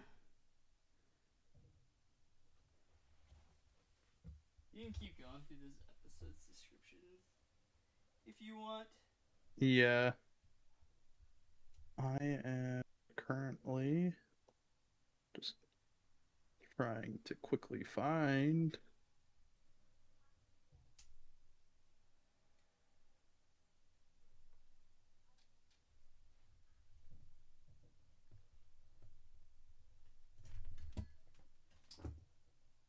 Yeah, so all I really remember from episode 3, I'm gonna be honest, is that Robbie goes to try and oh wait, no, I remember something else that happens. So in this episode, Ben Riley, the reason he went to go get the spider outfit is because he needed it so that he could sneak into Silvermane's office. Now, Silvermane has tasked Ben Riley with finding out who the rat in his mafia is. And it's Oh, very I obvious remember who it this is. episode a little bit. It's very obvious who it is. It is Kat because she hates Silvermane. Yep. Uh and but we find out that Silvermane marks his money, and so Ben Riley goes to steal money from Silvermane and then marks it himself, which doesn't really make sense because he has to market himself, so he could have gotten money from anywhere. So he didn't actually have to steal the money from Silvermane because it was unmarked money until Ben Riley marked it. But anyways, he then gives the money to Addison's wife, and Addison's wife uh is the one who sells out freaking what's his face, Wesley, the His name's not Wesley. actually Wesley. I don't remember his name though. The rat. He sells out the rats, and he Rat. dies. He gets Um, blicked, and it's so and funny too because they dumped all these episodes at once, and they make this seem like a cliffhanger. Like, wait until next week, and we'll yeah, see who he shot. The other person. because they end it with a person with Silvermane shooting his gun, and you don't know Yeah, who he shoots, it's a and then you just Negan start the Walking Dead you, bit. yeah, you just start the next episode immediately, and they immediately show you that he shot the not Ben Riley. But this part, I actually kind of like this episode because it felt the most like kind of like a detective themed episode. Like I he's actually got an like that thing issue. about this too. He like when I found out that they marked the money and then I saw him stealing the money, I was like, "Oh, that's actually really smart. He's got to steal the money so that he has marked money to plant." And I really liked that because it was just a fun kind of premise with a like issue and problem solving on Ben Riley's part. But this is like the last. I think this is the last episode where we do anything noir related. Well, Ben does my not do any more detective work, and there's no more like mystery after this. I was gonna say the setup for this intrigued me, and in fact, I'd say it was one of my highlight. Like, before we started recording, I was mostly thinking of kind of episode one, and then there's a bit in this one that I really, and there's one later that is fun too. But I love Hmm. how Silvermane shows up for a task. He wants to get something done. I thought that'd be a cool opportunity for the two to work together in a sense. Yeah. Because, sure, he could be like a kingpin, but you could also have the dynamic of, oh, if I mess up, this guy could really, like, he's got me, he's got my head under his heel. Or it could also be an opportunity for, maybe this guy's, like, slightly misunderstood. Like, maybe there's some other people that are behind a lot of the corruption, and maybe the Hmm. reporter's been spinning things a little too broadly. Like maybe there's a little bit more. And so this had places to go. I was a little more invested in this one, which is why I actually watched the whole Yeah. episode in one go. You didn't fall asleep during this one. No. And I did. I actually did like episode 3, and I think it's because it's the start of what could be great. Like you could have Ben Riley getting close to to Silvermane to try and learn more information to bring him down, which they kind of allude to him doing, and they tried to do I think very minimally. Like Silvermane and Ben Riley drink a couple times together, but Well, I it's think never to some of gather their info. dialogue discussions are some of the more solid ones, or in the two Yeah, talking to each other. yeah, when it makes sense and it's not just Ben Riley kind of being a weirdo and like yelling random things. But uh yeah, then we have again the reporter, and that's it. The episode ends with the cliffhanger of did Silvermane shoot the Wesley guy or whatever his name is, or did he shoot Ben Riley and Kat because he believes his like right hand Well, man it more doesn't it than show them. it shows him shoot Wesley at the end of the episode. It just doesn't show the Yeah. other Oh person shot. yeah. It doesn't show the other person. So there But he you think shoots about it, it's like why Wesley's would friend. he shoot? Why would he kill Why everyone would there? he? Why? Yeah. Well, why would he shoot Ben or Cat? Mhm. There's no Cuz reason. it You know, yeah. it's not one of them. But we then well they try to make it seem like it is cuz Kat tried to run away, and it's because she has nothing left because Flint's missing. She can't find Flint. But it's okay No. cuz Robbie found Flint. He was living in the slums. So then we go to episode 4, which episode 4 uh the mayor and Silvermane both employ uh or is it just Silvermane? I know the mayor's tied into this episode with the spider. Um because the spider is now back in action. The spider Spider. is doing things. And this gives Robbie the opportunity to try and get his job at the Daily Bugle back, which I don't know why he He can't just go to a different really, really place. wants that job back. Yeah, he really wants his Daily Bugle job back to the point where they take his stuff and write an article that he didn't write. But this is when we start to lead into the stuff where they start to piece together that all the superpowered people come from a POW camp Well, don't they from show that World War picture One. way earlier? When's the first time they show that picture? Is it The episode first time, 1 or 2? I think it's like episode I feel like two. it's before this. And Well, that's where this I is think it's so when boring. Cat. Well, no, it is episode one because they show that Yeah. Adonis is in it, and then they connect that to Flint, and it's When they like, show that picture, it's like duh, all of this is yeah, connected. and then And they, I feel yeah, like unfortunately, it's not how is this connected. I do really feel like it's them coming to the realization that oh, maybe it's all the people in this picture. And they're like, but it's not. It's literally guys. not until Lonnie Lincoln when they go, oh, it's all the POWs. But a reason they knew to look for Lonnie Lincoln was because he was a POW with Flint. So it's like, Well, that's why I bro, felt like a lot of this was pointless because this is yeah, stuff I thought they knew. And it's built on if they false did logic. know it, then they're not doing anything, and if they didn't know it, Yeah. then they should, and they're just stupid. It's all built on like faulty logic, and it's probably an issue because I think eight different people wrote every episode. Well, one person wrote each episode, eight different people. I don't know, maybe it was 8 people per It episode. could have been. It could have been. Maybe there was someone going in there and just like, you never know. We could have had a great script, and then someone went in there with like red text and just like That deleted everything and added a bunch of new stuff. You that never kid know. that kid was one of the writers actually. He just stuck around on Probably set, he wrote himself in. he wrote himself in. Uh, He but did it in crayon. so what else happens in episode four? They interrogate Janet and Robbie interrogate Lonnie Lincoln while Ben is out doing something. I don't really remember what Ben's plot for this episode was. As weird and kind of inconsistent as he is when Nick Cage isn't on screen, I just found myself not really invested. Except for maybe Yeah. when Brendan Gleeson, he's fun. Oh, is this Yeah. Electro Oh, episode? this is the Lane Dell episode because the next one he's in jail. So yeah, that's what Ben's doing. Ben's fighting Lane Dell, We get the first like and big fight. Lane Dell's character I actually really liked, and I think it's because he was just bombastic and different. He was really goofy. It was a little much for He me was sometimes. he was super In goofy fact, at a some lot of times points. I wasn't a big fan, but Yeah. Uh, I can see that too. I But actually yeah, he drove me insane. I didn't like the acting part where he's just like wants to be an actor, but I thought like his kind of unhinged character fit, where he just like wants to kill people. He just wants to be as evil as he can. So Yeah, it's yeah.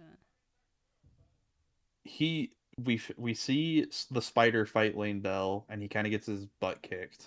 It's a lame And fight. It's not that it, cool. it's when I saw this fight, I was like, these are the fight scenes. Like, uh-oh, because it was really bad. Nick Cage just like there's no really choreography to it. It's just kind of like Nick Cage stands up and then gets punched to the ground and then stands up and tries to attack and then gets electrocuted and then stands up and gets punched to the ground. It was kind of like getting stun locked in a fighting game. Other than it That's what. being an Electro Man, I did unfortunately get TASM 2 vibes a lot of this. If anything, from the amount of Mhm. times it pans to the crowd going, "Whoa, Whoa, Spider! whoa, You can whoa. do it, Spider!" Yeah, Oh, and this is where the family that he broke into their house, they're both there. I remember kind of yeah. thinking, "Oh, that's kind of cool that Oh, they brought the extras back," and she's like, "He's still got it," and the guy's like, "I don't know." and then the guy says he still got it, and she's She's like, like, "That's "That's what I what I've said." been trying to say." This this was another part where I'm I like, kind of liked it then, though. this is another part where I was like, this is why they cannot say Robbie had any issues with like they cannot use the racism against Robbie card, which they pull later in episode 6 again. But in this episode, after the fight, Spider Noir, the spider stops uh Mega what is Lane Dell, Mega whatever his suck. super. Yeah, Mega Suck. He stops Mega Suck and the cops get him, and the mayor takes this opportunity to run out and like shake hands with the spider and be like, me and the spider have teamed up to stop crime, and we're gonna bring down all the big bad guys. It's like, well, here's And another there's character I all of a sudden just hate. yeah, the mayor is really not a character at all. But anyways, the there's a bunch of reporters there, and Robbie's there because Ben called him and said, "Robbie, show up. I've got something big. Just show up here." Um, so Robbie shows up, and the cops are not letting anyone through to take pictures of the mayor and the spider, except for one person. One person they let Robbie. through. They let through Robbie, and he is the only black person there. And so it makes no sense that they're trying to do this like, well, it's 1930s America. It's really racist against black people. He was the only one let through. He didn't even like it makes I no don't know, sense man. to That's me. pretty racist. That is pretty racist. They segregated him from the rest and gave They him the did. opportunity they gave him the opportunity to get back at the Daily Bugle. I know. So Deplorable.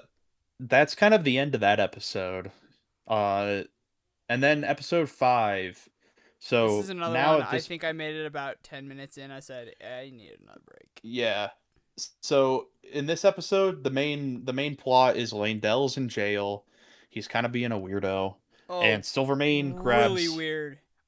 yeah, Uncomfortably weird. yeah, he kisses a guy to kill him. I did not like that at all. And That was a dumb wasn't scene. wasn't Silverman, he's like, that's kind of weird. Yeah, He Silvermane has a says he's line weird. that's really funny in No one response likes to that. Langdell. But this episode we see Langdell is in jail and he's getting the crap beat out of him by what you presume to be a cop. It's not a cop. It's just another guy in the jail who like gets to leave his cell whenever he wants. Like he gets killed later by Flint, but the guy just like can open the cell door and walk out, and so I don't really understand who that guy was supposed to be or why the heck he was beating Langdell up, Dude, but he that was. character space, I don't remember him at all. It's just Yeah. gone. Yep. Well, The show is it's fine fleeting. We need to because finish covering this show soon, yes, or else I it's gonna be know. completely gone. I know, I'm trying to pick it up. But basically the main plot of this episode is Flint gets Lonnie and Langdell to team up and work for Silvermane, and so now Silvermane is trying to build a team of all these superpowered people. Sinister Six, except Except there's only it's 3. just the only. It's boring because it's the same people we've already kind of been introduced to, but they're not developed Mm-hmm. any further. They're just brought back No. stagnant, and they don't bring in anyone else new. And I feel like, all right, if you're gonna Mm-hmm. bring back a bunch of losers, like maybe throw in someone new, like Fire Guy, Yeah. Adrian or whatever. His Adonis. powers looked okay. Like, give us Yeah. something like that, But he has because to kill himself in the first episode to make it, yeah, it I was don't know, sad. stakes or something. Cause they just And enough I time for the think trailer. Yeah. I think this is also the episode where they start to develop. Yeah. So this is also the episode, I think it was episode 4, where Kat and Ben start flirting because she thinks Flint's dead. They don't know Flint's alive yet. And Flint sees this and is mad because Kat showed Ben the stage or the theater she used to work at, and she was wearing the same dress that she wore when she first saw Flint, and that makes Flint angry. And so that's important for this episode because in this episode Ben tells um he he doesn't tell. Uh sh- she runs away to go see something. Or no, this is in episode 4 still. She runs to go see if the Lane Delph report of a superpowered person wreaking havoc is Flint, and it's not. It's Langdell, and that's when Ben shows up. And so it's in this episode where she does the falling out of the window with the. Do you remember this? The really bad CGI where it looks like Oh, she's like laying on a green screen, and then Spider Noir saves her by webbing up her, getting her boobs all sticky and pulling her up. well, that's the thing, right? Because I feel like there's a argument to be made that she did know after seeing him fight Flint. That There is, but she doesn't act on it, and the reason that it happens in this episode, I would take that argument if she figured it out a different way. But the reason that this happens in this episode is because literally she needs it in the next episode that she can go tell the doctor that, oh, the person you're looking for, he's he's Ben Riley. He's the spider. And so that brings us to episode 6. Ben Riley and Robbie have put it together that this is still episode 5. Ben Riley and Robbie have put it together that the POWs all have superpowers, and they were going to one doctor, and the doctor accidentally made all their superpowers activate she and be really, sucks. really bad. Oh, And I did ask earlier for more superpowers, and there was one that I did forget, which is old. yes, Dog Boy. M. Night I think it's, Shyamalan.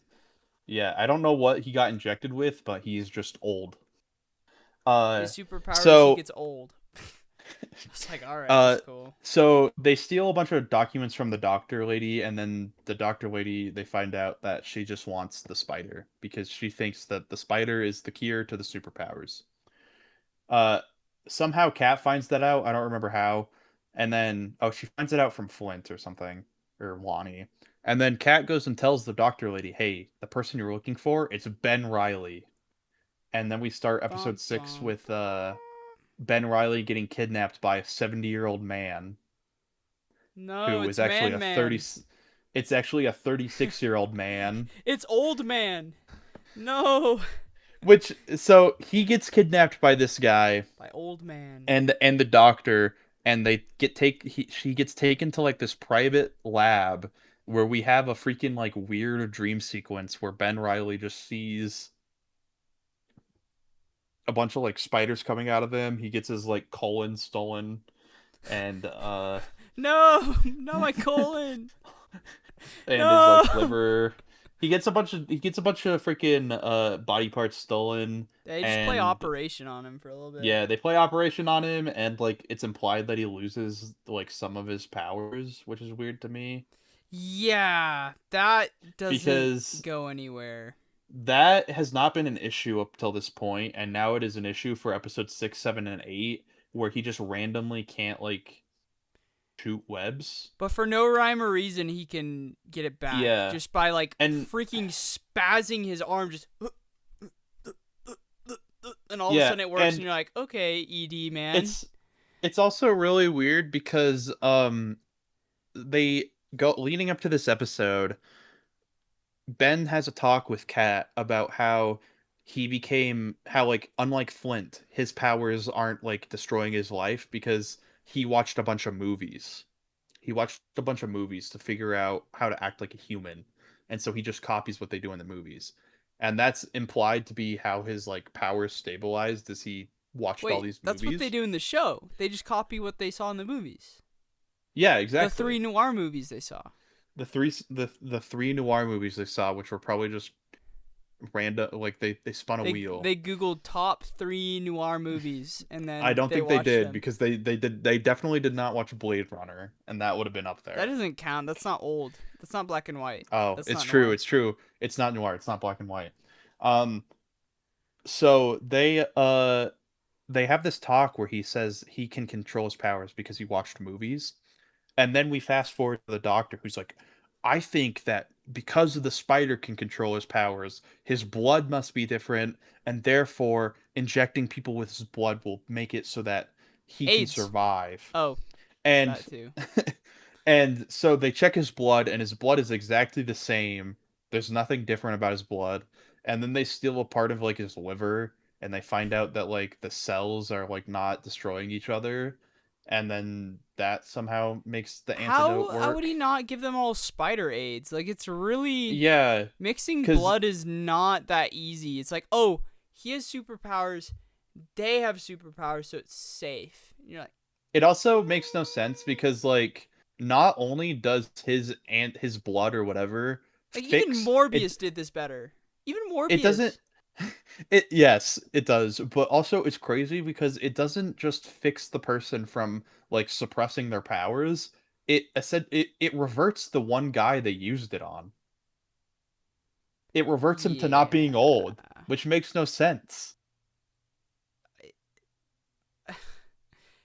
It's just off the rails because he's at this point changed on a molecular level, and so it's like Yes. giving him blood from a guy that has spider DNA is Uh-huh. going to de-age you. Like at But that it's point, your body is growing differently. Like your cell and regeneration is different. they're Blood is implying not where that that comes from either. I don't know. I'm they're no implying doctor, that but yeah, they're implying that Freckles is also going to die soon. Like his power has aged him to the point where he is on death's door, mm-hmm. but it reverts him back to being a prime 36-year-old man. And also, as we see, when they take away those cells from Spider, it does the opposite to Ben. Because, like, it's implying that Lonnie and Flint and Langdell and Freckles are becoming more like the element or the thing they were injected with in the POW camp. Yeah, but Nick But Cage is then not. but then when Ben loses some of those cells, he starts going like and he starts Yeah. acting like a spider. And it's like, what the frick are we doing? He goes Jeff Goldblum a little bit Yeah. from The Fly. And um I love The and Fly. this is I another really thing like to The mention Fly. about this episode. This is the episode where we learn the origin of the superpowers, and it's just that people were getting like fumigated with different animals. Like they were just hooked up to machines where I thought animals were in I actually this jars. was the part I was talking about that I like. The one that It comes is later.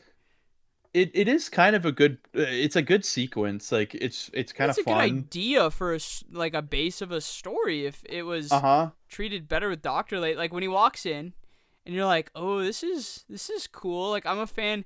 And then they have the body horror. Not only is this isn't nearly as CGI as I would have thought it would be. Like the effects are really fun here.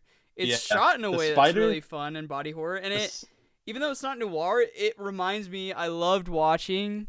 It was called Svengoolie. They'd play like old black and white reruns of movies that like no one's ever heard of before, past 10 on like the old person TV channel, MeTV, and so I'd watch all that. And then that's so I thought back to a lot of those because I was like, oh man, this is really cool. And then this cracked me up because obviously you have the lore of Spider Ham where it's a spider that was Mhm. bit by a radioactive pig, and you're like, ah, that's funny. And then you see this dude lying in his bed, and you're like, oh, that guy doesn't look good. And then he turns around, he's got like this really cool prosthetic spider stuff, and then he bites him, and I Yes. was like, oh, that's cool. And that's also how I knew this wasn't Spider-Verse Spider Noir, because that one shows that he was bit by a spider. When it's like, let's do Yeah. this from the beginning, but no, he was bit by a bro that was bit by a spider.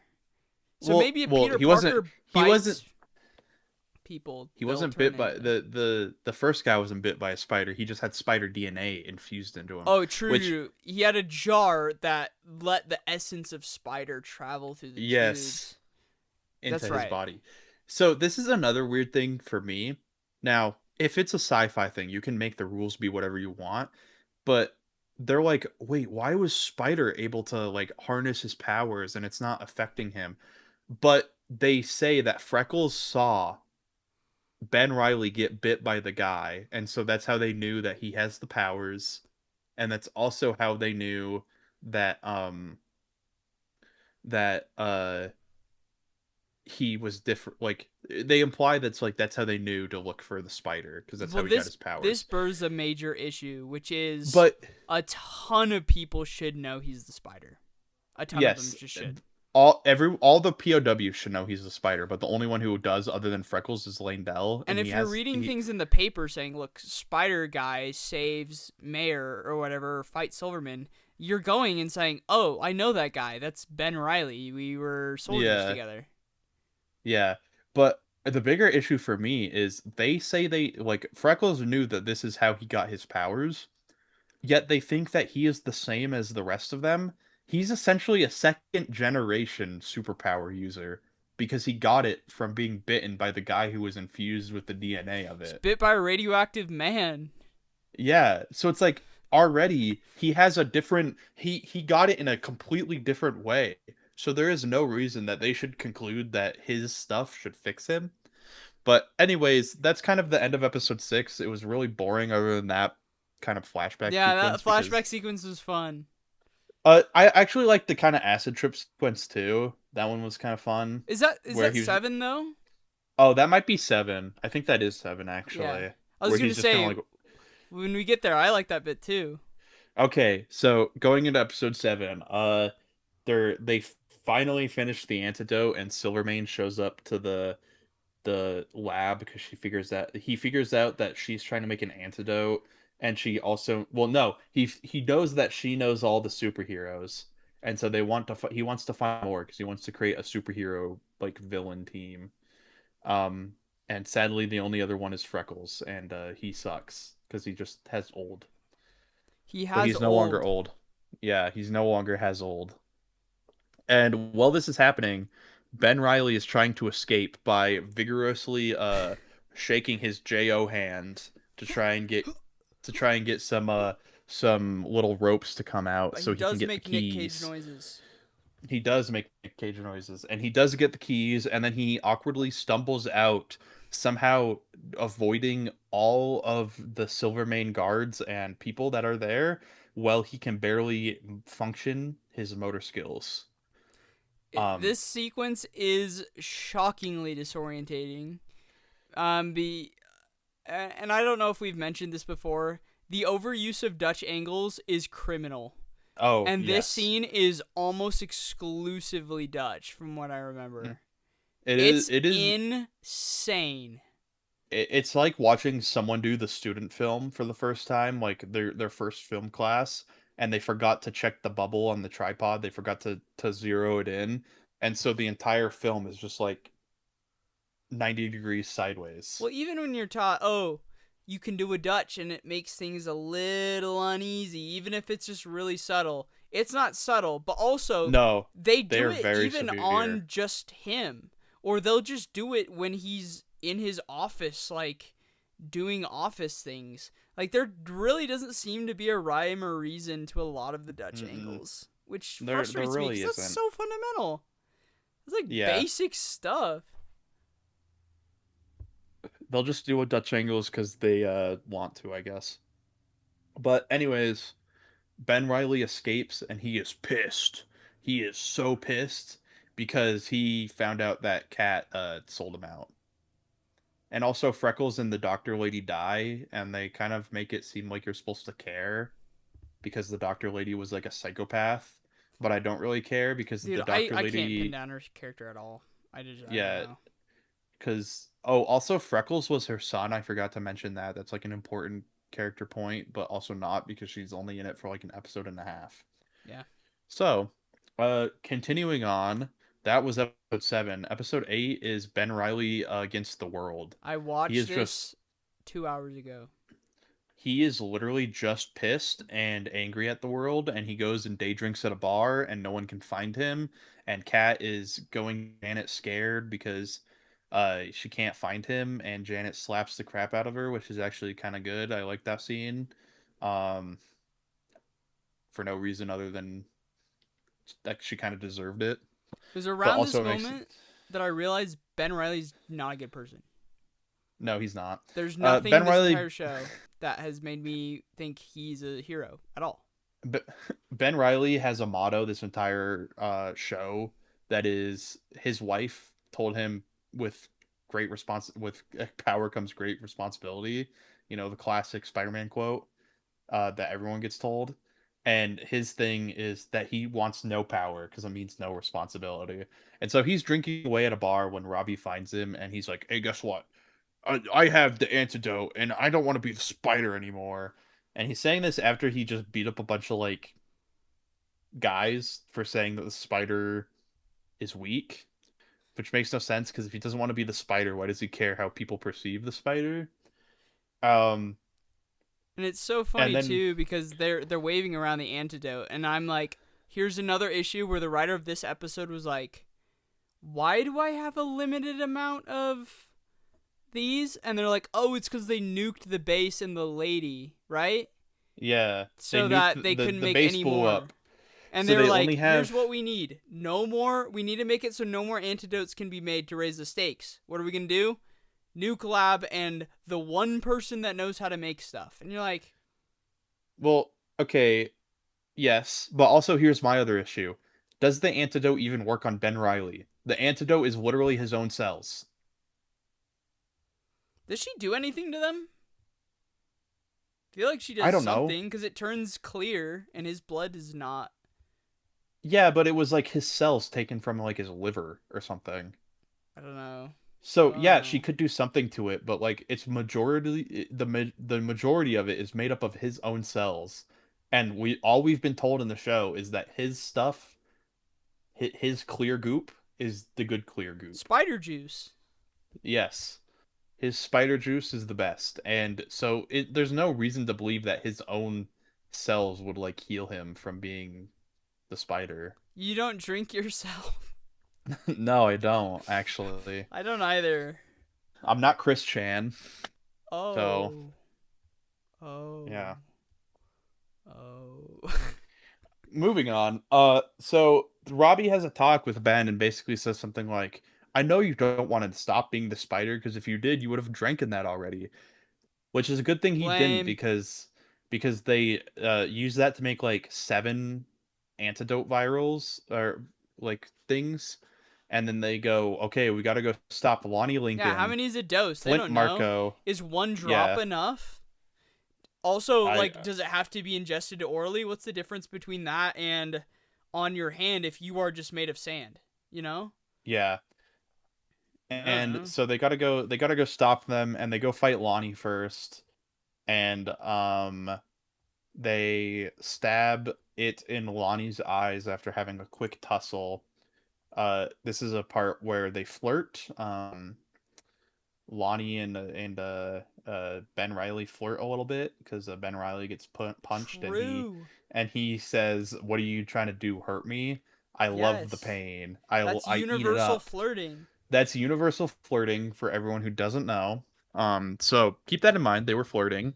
And then Robbie stabs the antidote in Lonnie's eye, which is like, ooh, that's crazy.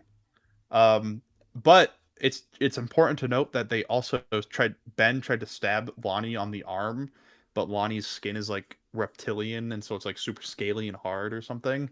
Yeah. And so there was 2 vials used and left behind, and that's important because one gets to the mayor and one gets to Silvermane, and they both want to Ben Riley because Ben Riley knows the spider, and they both want Ben Riley because they want the whatever the spider has so that they can stop the bad guys. Which is really stupid because the mayor has not been a character this entire time, so I don't know why He's a clown. he's he's in it at all at this point to be like a an opposing force to Silvermane. But anyways, Ben goes and spends the rest of the episode at Silvermane's bar, the alcove, where he sneakily makes remarks at Cat, where he's like talking about being sold out and stuff. And Dell's trying to figure out where he knows Ben Riley from, and it's kind of weird because they keep saying, "Yeah, we met the other night," and they don't really say more than that until Dell goes, "Oh, that's where I know you from. You were the guy that saved us from the POW camp." And that's He would know. yeah. He would know. I feel like all of them would have been able to put that together because it's like 1930, like World War One ended like a couple years ago. Like they couldn't have gotten back home that long. Like that makes no sense because one, I don't think it could have been 5 years since he stopped being the spider if he went to World War One. I just realized that just now. I don't think that lines up. I don't know. But I don't know. Anyways, Dell puts that together, and then they go, "Oh, well, we got to figure out who the spider is. Is it you, Ben Riley?" And so Silvermane is threatening to shoot Cat unless the spider comes right now, and the spider shows up, and it's Robbie. dressed as the Spider doing a Nick Cage voice. And this is the one time the black man gets beat up in 1930s New York. It's And an it's because accident. they believe he is the Spider. And I don't know how he doesn't die because Megawatt zaps his heart. Yeah, because there's the scene earlier in the jail where he zaps a guard who's touching another guard, and And it both of kills them both of die. them. Yeah, so somehow he doesn't die because I don't Megawatt wouldn't be holding his punches because Ben Riley survived Megawatt already, so I feel like he'd be going full power. And he And said then he they wanted to, stab, too. He was talking yeah, smack. and then they stab Robbie with the antidote, and it luckily somehow doesn't give him spider powers. Like it does nothing to him, so that's Oh, that was good. boring. He probably Um, got space AIDS, but I don't know. well, spider aids, but yeah. Oh, spider Um, AIDS. and this Don't is put your eggs where in me. this is where we come to the important kind of plot point for Landell and Flint, where Landell's been trying to convince Flint for the past episode to turn on Silvermane, and it's literally been like only one episode that they brought this up. And Flint's And Landell, dying, too, which I feel like should yeah, play a bigger role in the scene, but not really. Flint is dying, so he kind of wants to be. And Flint, this entire time, has expressed that he does not like having his powers. Which are just basically having a few specks of sand Sand on your body. face. Yeah, he has a sand body. Um, Sometimes. so Partially. he doesn't really agree with Landell, but Landell's like, "Hey boss, look, I got the antidote. What are you gonna do? You want to try and control me? You can't control me now." And then Ben Riley, for no reason, just reveals that he's the Spider. Yeah.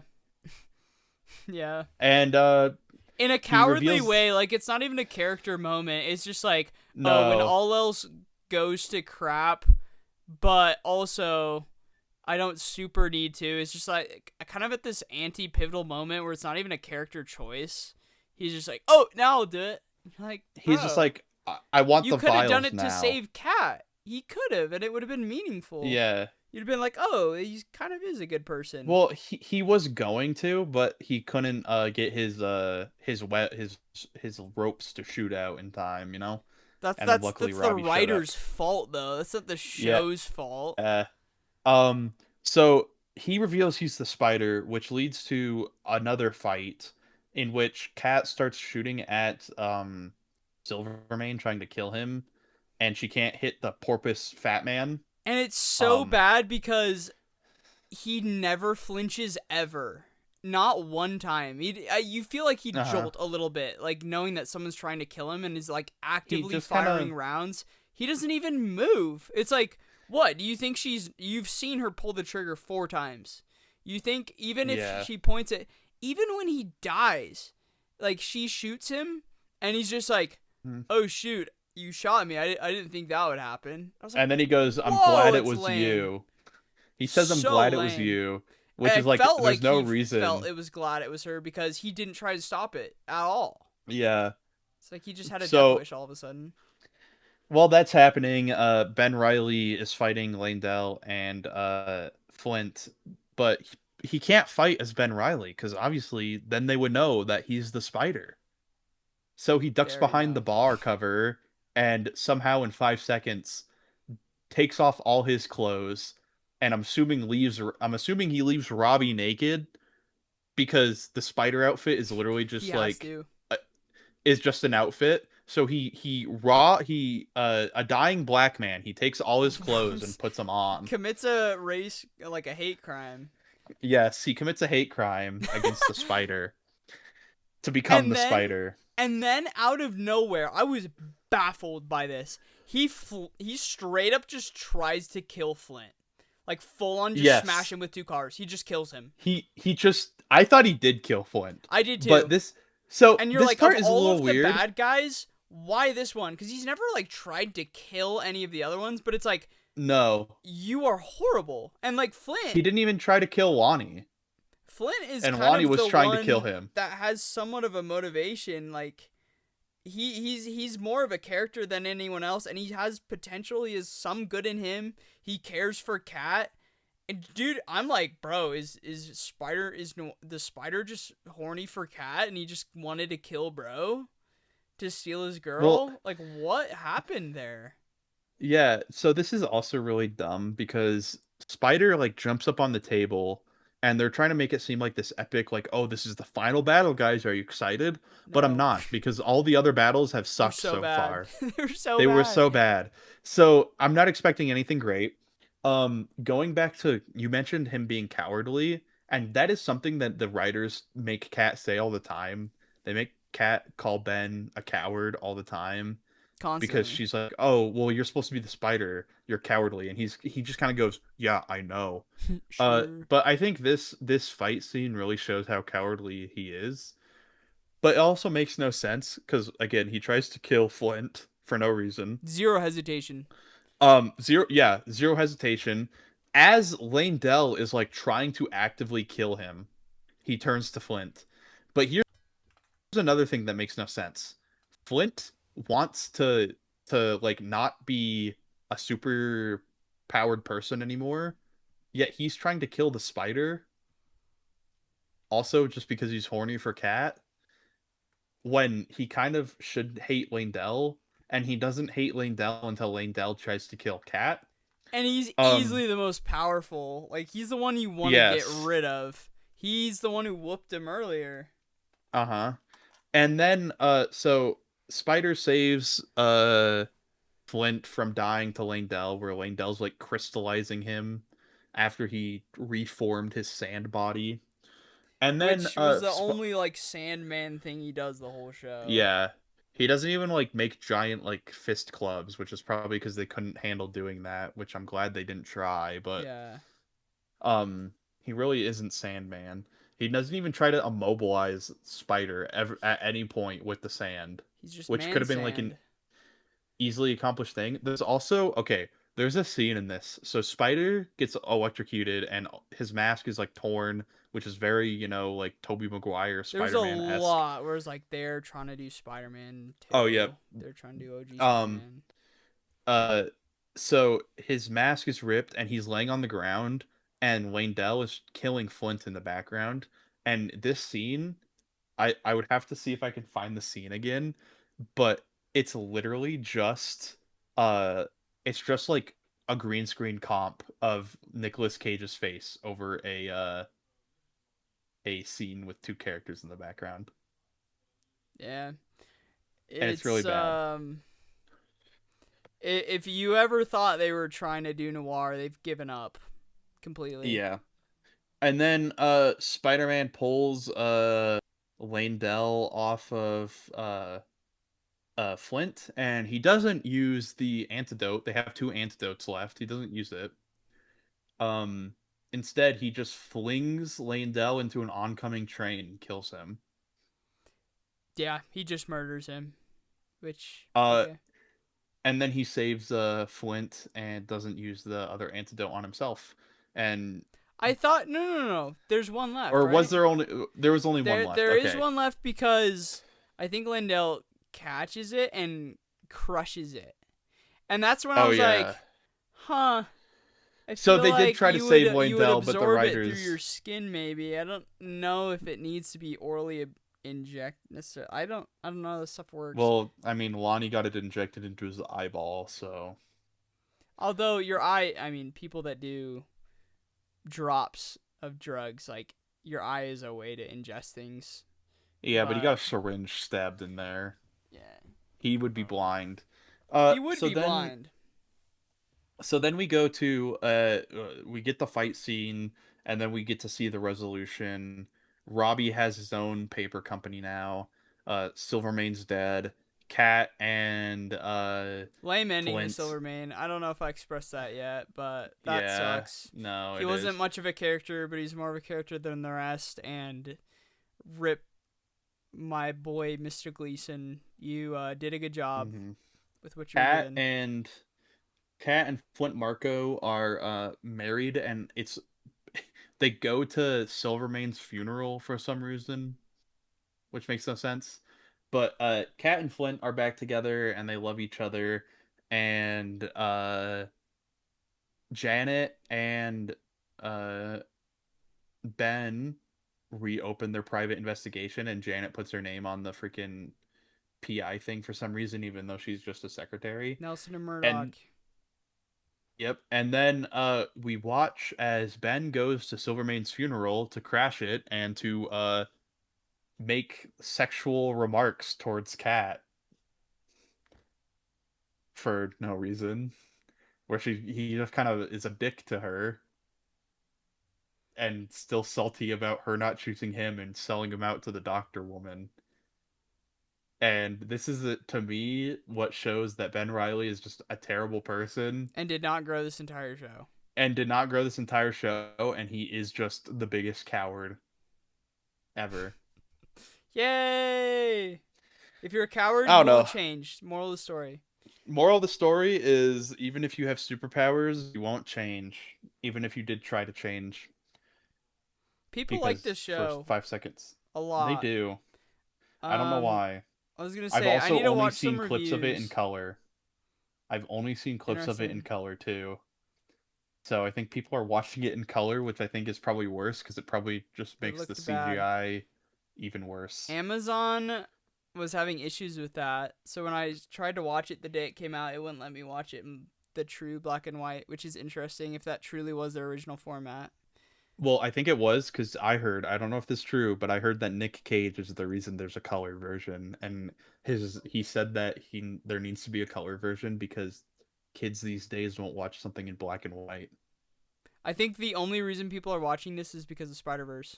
And I think it is That is true. absolutely stupid to say that this is an original thing because it's not. Like it's a poor copy of not only the Sam Raimi trilogy, but you get a lot of amazing Spider-Man in here too, which I think is They really do cheap.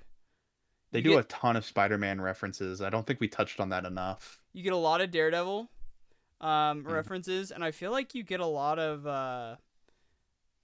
not references, but they really try and do noir, like classic detective tropes, but without like I can't tell if they're making fun of them or doing them in earnest Well, either way they're or making both. fun of it because even if they're trying to do it earnestly, they do such a bad job that it's just mockery. Like it is not good. And it's not And I would Spider-Verse be either. I don't know what this is. yeah. And they kind of left it open in the end. They didn't like totally sequel bait, but they left it open in a way where they could bring it back, but I would hope they I don't. feel like they will get a season 2 based on how many Really? people are watching this and how this is kind of tracking.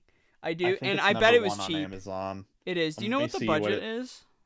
No, I do not. I can look it up real quick. I just want Because to I doubt it see. was too expensive to make. And low key, as far Yeah, as would you rather get something like this or get some MCU sludge? What would you prefer? well, what kind of MCU sludge? Like another Thunderbolts. What if you I got a mean, Thunderbolts show? Like I a think I would six rather take episode Thunderbolts. I think I'd rather take Spider Noir if I'm being honest. I would too, but it Because is there was really boring. It was well, really yeah, slow. it really is, but there are some good episodes. Like I think episode 2, if I remember correctly, that was the good one where they do they do all the noir stuff in I episode think that was 2 kind of 3. Again, I still or have a lot 3. of issues with those first few, but there's things I like probably in every episode, and it's a lot more Mm-hmm. heavy in the front. I think it was a big mistake to start with the CGI 3-minute sequence at the beginning. That was just the Yeah. wrong foot, and I think I would have eased into not liking it a lot more if they hadn't come out the gate with that. But I also realized throughout how much potential there was for something that was kind of cool because this is different Yeah. enough that you could do something fun with it, and they If they do like and I it's don't number know 1 in the why. US right now. I don't know That's why crazy. it failed so bad, other than Sony was behind it. Well, I can tell you why. It's because it's a noir film that has no noir and it's a superhero film that has no superhero. But like, they didn't have to do that. Like if they get a season 2, I would hope they one have an overarching mystery. You did Yeah, not have that. The mystery ended on episode 4. not that you need And one, because that's not intrinsic to noir. But if they it's are not going the private eye, but he's a detective. There needs to be a mystery that he's trying to solve. The wasted potential with the Silverman stuff. Like those two teaming up, we could have gotten something kind of cool. Yeah, They could have like kept him around episode too. They just killed him. they did just kill him. So it's like who would be the bad guy next episode? It'd be boring. Just just another prisoner of war that they didn't inject with the antidote. Because how are you solving this one? You can't put him in jail. He I would don't just think break it's out. I don't think it's too far gone though, in the sense that if you did bring a competent writer, they haven't locked themselves out of other possibilities. No, I you guess could come up with theoretically you could do something. some other stuff, especially if you're getting into kind of a World War II era. Yeah. Heaven forbid they try and I don't know. They don't have the rights to Captain America, but I'd wonder if they'd try and like allude to that in some Allude way. to it. I don't know, because maybe they allude to the multiverse in episode one, but like, yeah, they stop like you have at on episode four you end your mystery because you solve it, and then episode five you try to start a new one with like the oh who's this doctor woman, and then you end it in episode six, and it goes nowhere, and then you have nothing for the rest of the season. So it is kind of crazy to me that they are calling this a detective noir film and a superhero film because you have Scale two fight scene, you have three fight scenes, one in the first episode, one at the midway season point, and one at the very end. scale of 1 to 10, what would you give it?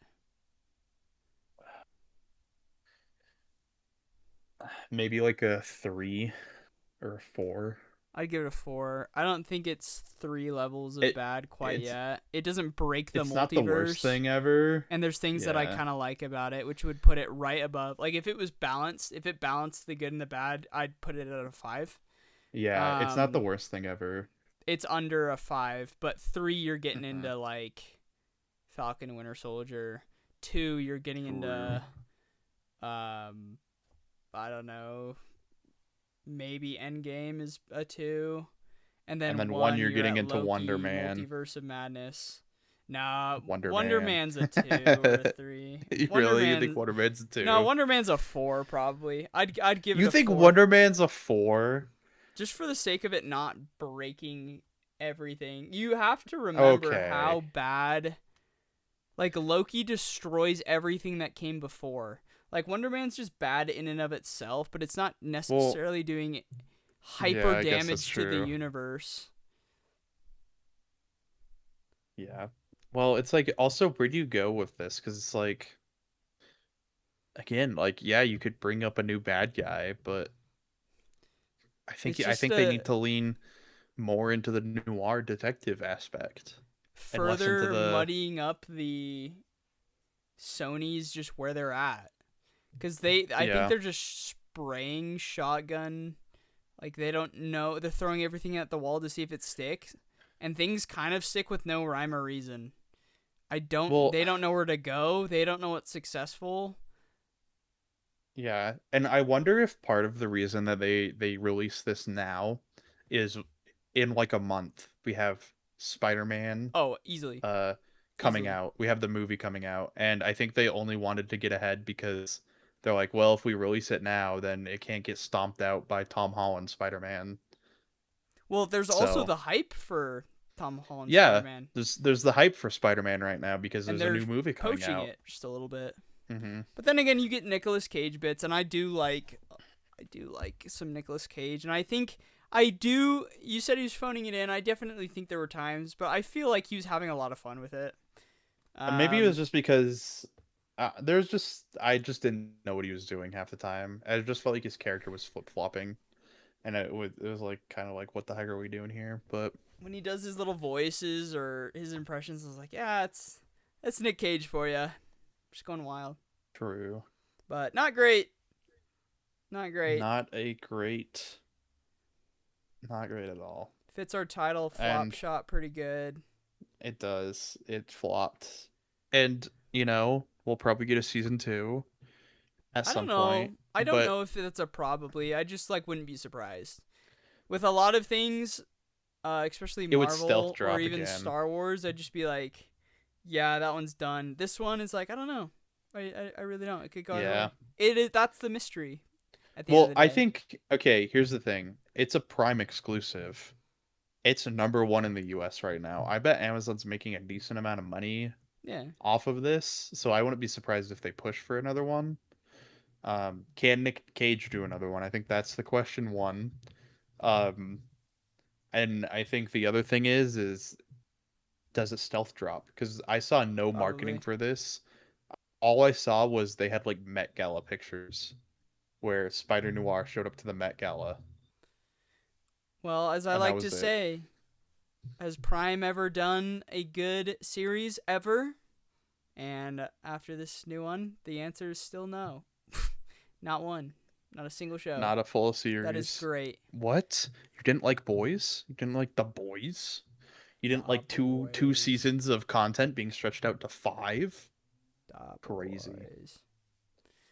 But I'd say that probably wraps it up. I'm not sure what the next one would be. I Yeah. thought this would be a little more niche than it's ending up being. I feel like more people are watching it than I expected would. Yeah. But And it's only been out for a week. Not even a week. yeah, Just barely a week. Almost a week. I don't know. we'll see where it Yeah. goes. Well, enjoy. Until next time. Oh, that's next week, isn't it?